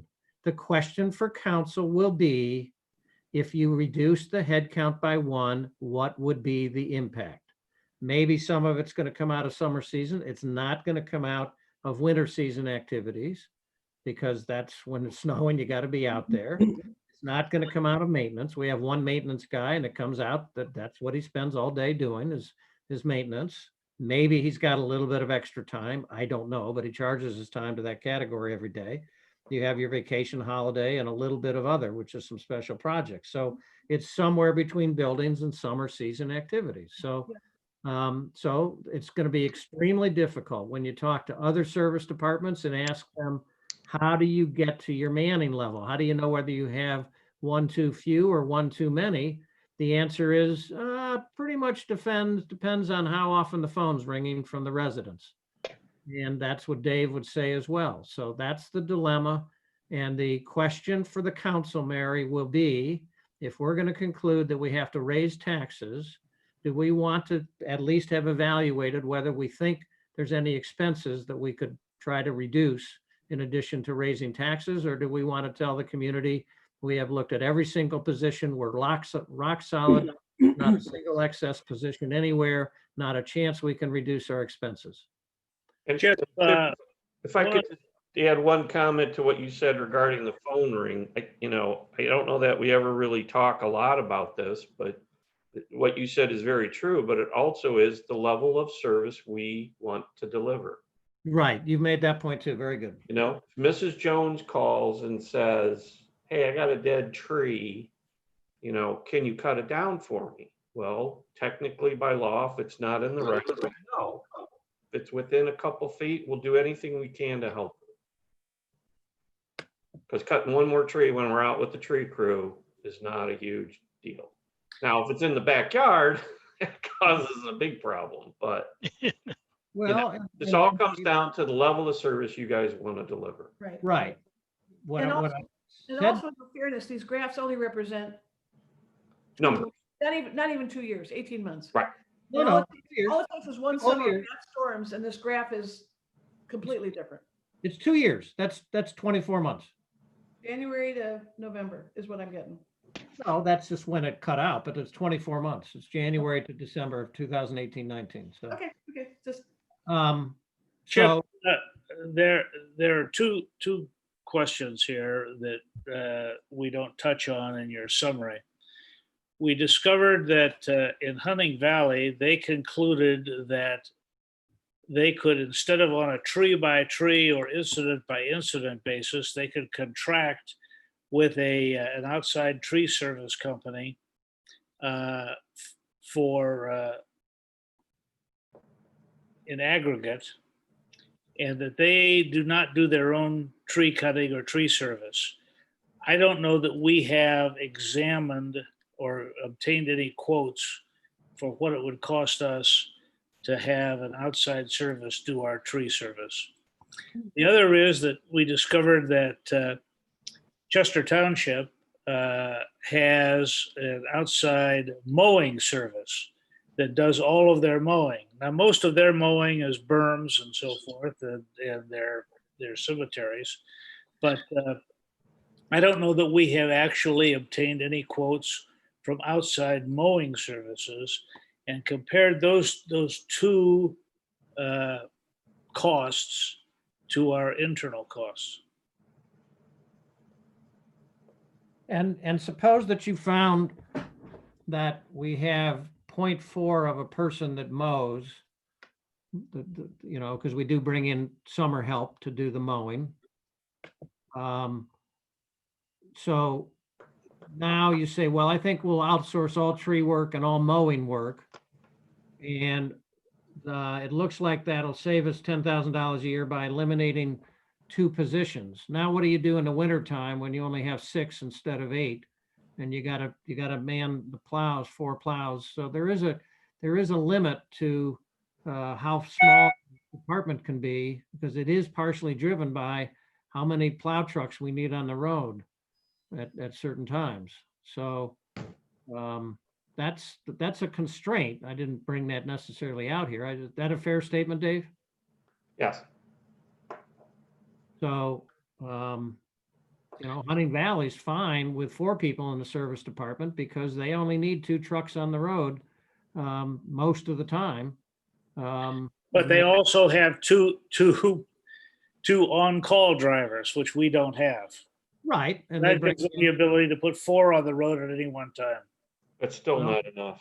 but they go to 2 shifts, remember? So they have 2 Sure. at one time. Sure. And that seems to cover their roads because they don't have that many. So they have. Well, it's other- the combination.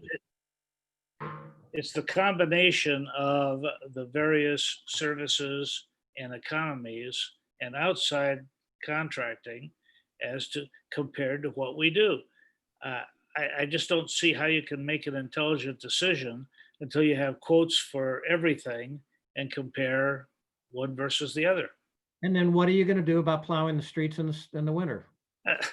Look, I just was addressing that. I say you need a certain number of your personnel. You go to 2 shifts and you try to have the same advantage, which is significant, I think, for Hunting Valley. They have hills too. They go down into the valley just like we do, and they go up the other side just like we do.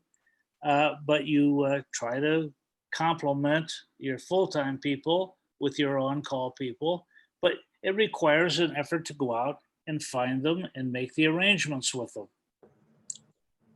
Chip, the only thing, I might just want, I want to make sure that we at least address this, because I don't see a bullet point that reflects the fact that our service department people are also in almost 6 to 8 people are fire department volunteers. Yeah, it's 0.3 FTE, Mary. I don't see a bullet point about how many people we need to rely on during the day to answer a fire call. And nor do I see on the graph how many hours are spent by our service department people responding to a fire call. And I Okay, think we have those exact numbers, Mary, at 0.1 to 0.2 FTEs. It's a non-event.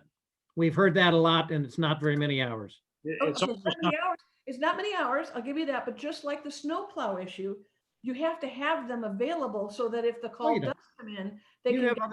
have other on-call people, but if all 7 need to be there, we don't need all 7 from the service department all at once.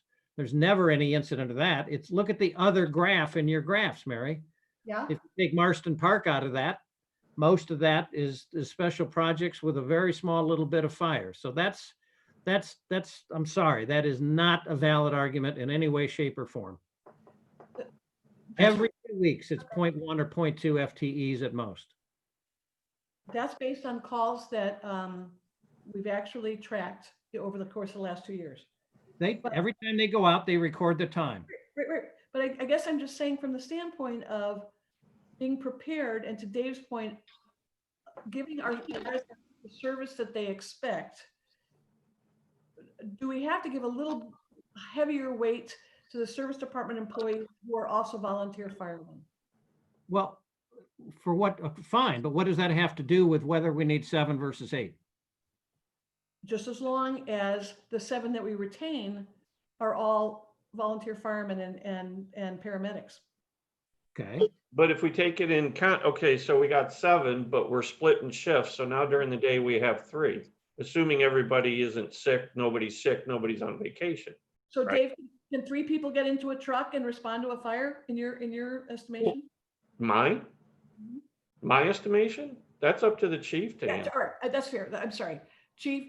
I'm sorry, I misdirected that question. I'm just saying if we reduce our service department and it happens to also then impact the number of people we have available to get on a fire truck, Chief Robinson, could you respond to that?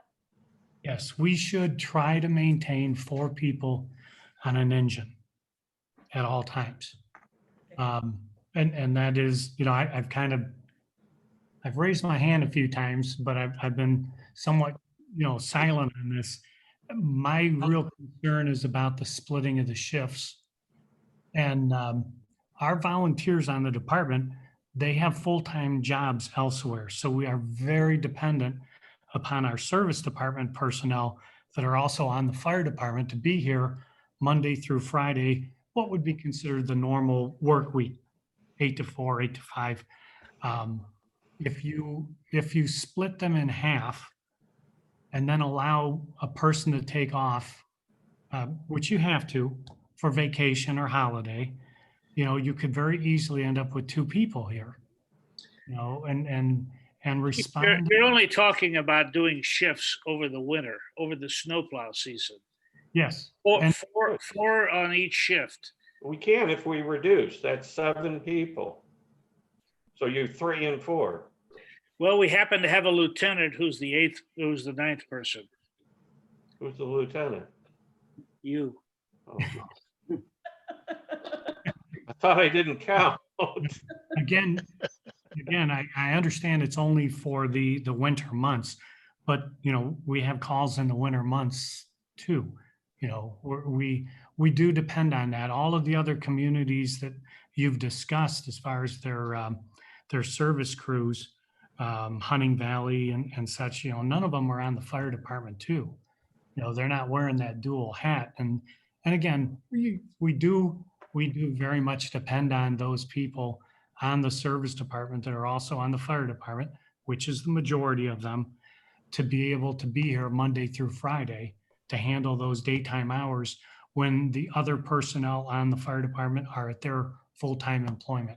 What about it in the evening hours? I mean, the fires don't all occur from 8 to 4. It's where those other people are always responding. Well, why can't they do that on shifts? Why can't they do the same thing on shifts? Which people are we talking about? The service people? No, you're talking about why you need 8 people from 8 to 4.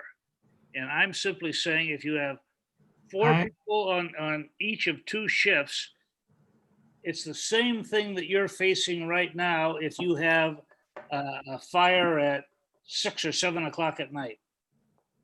At 6 or 7 o'clock at night, there's usually 12 to 14 people available because they're not at their other jobs. Okay, and what about if it's from 10 to 4 in the morning? Same thing, right? No, my concern is not that I have to have 7 or 8. It's that we should at least have 4. I agree, 4 and 4. But you have to remember people have days off. Or So sick, you're not gonna have, or sick. Yeah. it's just something that needs to be looked at very carefully because of the impact it has on safety. That's exactly, I agree. Because a reduction by staff and the splitting of shifts, this is going to impact the safety of our residents drastically. Okay, I'll make those comments in. Those are good comments. Again, I don't want anybody on this call to assume that I am advocating that we do this. I am strongly advocating that these things be brought up to council.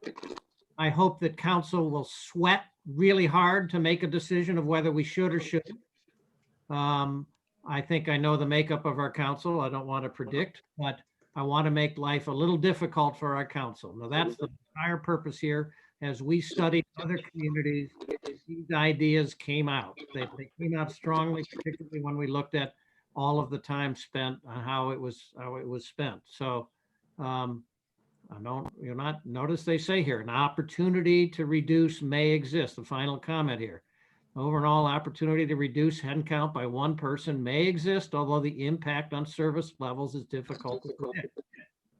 Average annual total cost per service employee is approximately 85 to 90K. I thought this is a good discussion. I think Mary, while I agree, said that the FTE is not a significant number. I think it was an excellent point to bring up because there are some implications, and I will add those comments to both of those. So, Okay, so let me just quickly hit two other things here.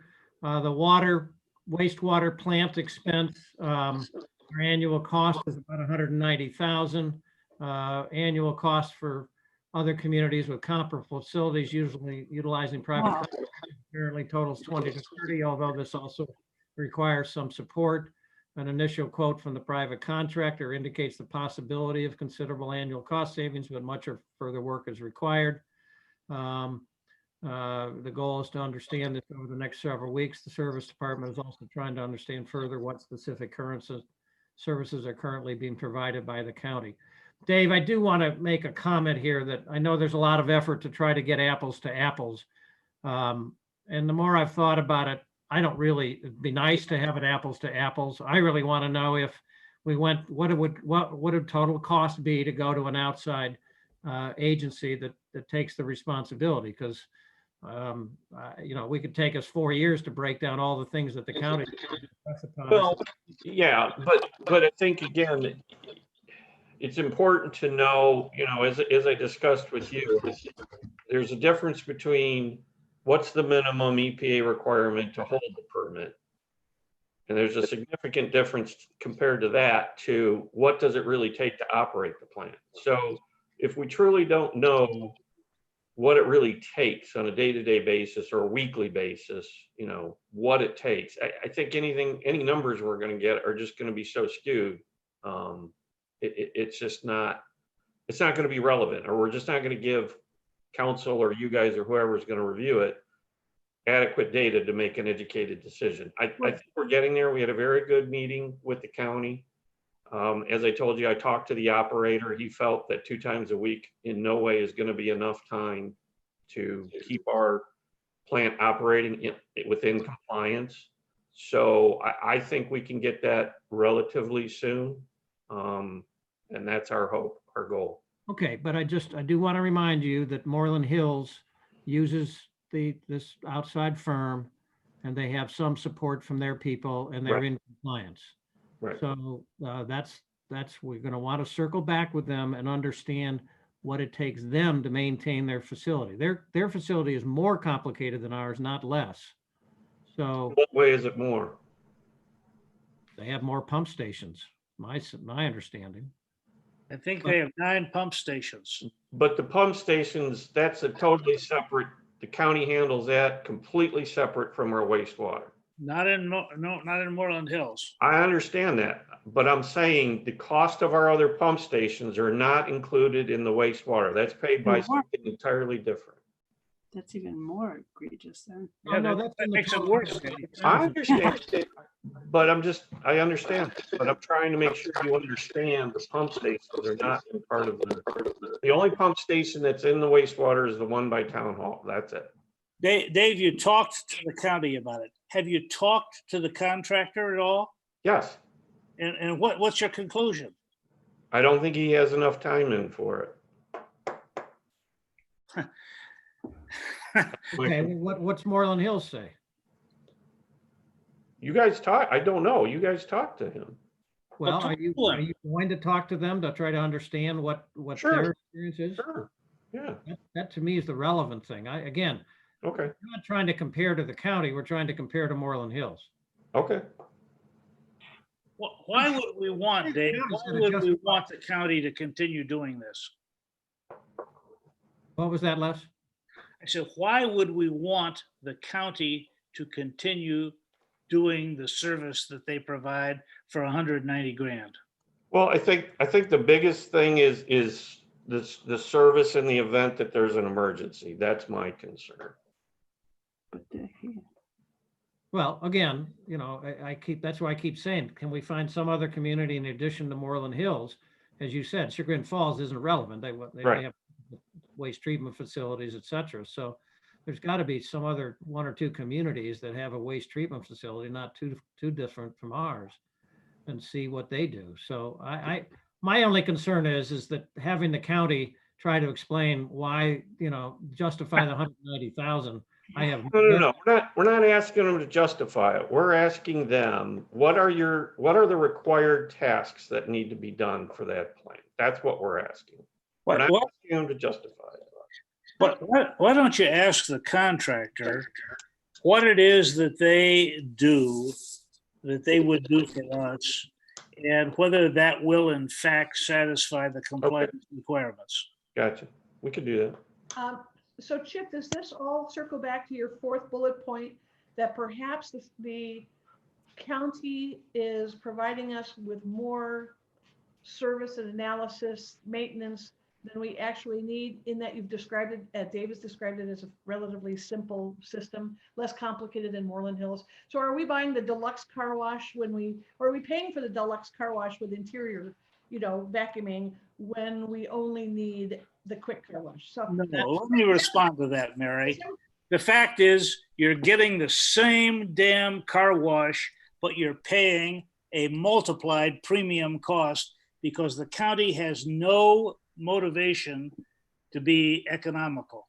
Okay, but I guess Chip's fourth bullet point is trying to understand what we're getting for that humongous charge, and do we really need to get as much of a analysis as they're providing is it every day, Dave, right? I mean, every day they come down? Yeah, that will be a yes. Yeah. Mhm. All right. Well, that was On the average, on the Mary, all I'm raising is the observation that they're so far removed, and they are a county organization, not a private contractor, that I'm not sure how much effort we should be devoting to that. But to the extent that they can uncover some things, that may be fine. I think one clarification, just so everybody understands, compliance is not a county requirement. Compliance is an EPA requirement. That's not delegated to the county. It's EPA that we need to be in compliance with. And the county's just providing the service for it. So it's not like subcontracting with somebody else to meet the county requirements. The other contractor meets the EPA requirements, and they, when you agree with them, they take responsibility that your facility meets the EPA requirements. If I understand that, Dave, I may be misquoting that. That's my understanding. But Well, I mean, that's obviously the goal. That's what we would be paying them for, is hopefully to keep us in compliance. Now, the question is, how much does it take to do that? That's exactly the tough question. That's all. Right. No question.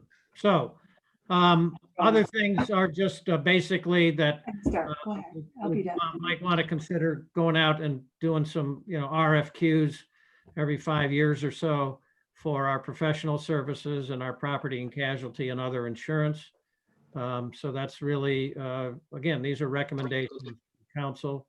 I have the benchmarking section. So then just to get to the summary, overall opportunities to share services either comprehensively or minimally, to be realistic at this time. A significant cost reduction opportunity may exist for wastewater treatment. Further work over the next several weeks is necessary in order to make a final determination, including understanding the amount of work that may be required by village personnel. An opportunity to reduce headcount by one person may exist, although the impact on service levels is, that should say in the service department. Note that a change to an outside contract, water treatment where work in the service department, which could impact the potential to reduce overall headcount. Opportunities to reduce overtime expense may exist. And undertaking an RFQ process for insurance for the village engineer and for the law director could result, may be prudent to pursue, is what I really want to say there. So that's it. Any other thoughts, comments? Long meeting. I apologize for taking so long, but this is after our various subcommittee meetings and a lot of work from each of the teams. Anthony and Stefan, if you can get me something to say on benchmarking. And I will make a few edits and send it around. So if there's comments, again, I'd like to finalize this by the end of the week. Chip, when Debbie and Chris Howard and I provided you with the information for Schedule 1, under police department vehicles, we did give you the average age and the average miles at retirement, and you did not include it on this schedule, and yet we talked about it extensively tonight. Would you mind adding that to the grid? I don't have it. This was the grid that Tom put together from your data. So if you could go back and add that to your grid, that'd be great. Yeah, just because, that it came up, Debbie was talking about how come a 7-year-old car only has 40,000 miles on it, and we rotate our cars every 120,000 miles after 5 years. Fine, I got it, Mary. If you could just include it I didn't get it. This is your chart. I didn't create it. You created it. I So had it to you. if you could Post-haste. have that data, that'd be great. Okay, That'd be thank you. wonderful. Debbie, do you have that data? I do for Pepper Pike, but We've got it. I think we got it. Okay, yeah. you work with Tom. Tom's your guru on the chart. So Tom, you can, shrink down some of the lines or do something smaller print and fit it in. Great. Excellent. Thank you, Mary. Oh, sure. All right. Very good. Thank you, everybody. Thank you, Hey, Chip. Chip. Thank you. Thank you, Chip, everybody. it's time. Have a good evening. Thanks. Thought this was a good meeting talking about tough issues. I think it was very worthwhile throughout. Thank you all very much. Thanks, everybody. Bye. And Chip, you still there? Nope. Nope. Okay. Thanks, Tom, for all your help. Yep. Thanks, Nope. Tom. See you later. I was gonna say that. No one had any question. Oh, did we have a Yeah. question? Did we have any questions? No. No. Okay. How many people did we No, have we observing? didn't. Okay. Any observers? Counting me? There were 3, but I'm one of them. And Okay. Gene is another one. Okay. So So we had one I'm not sure probably. who else. Yeah. All right. Well, thank you. And well, thanks again. Appreciate it. Yes. Bye.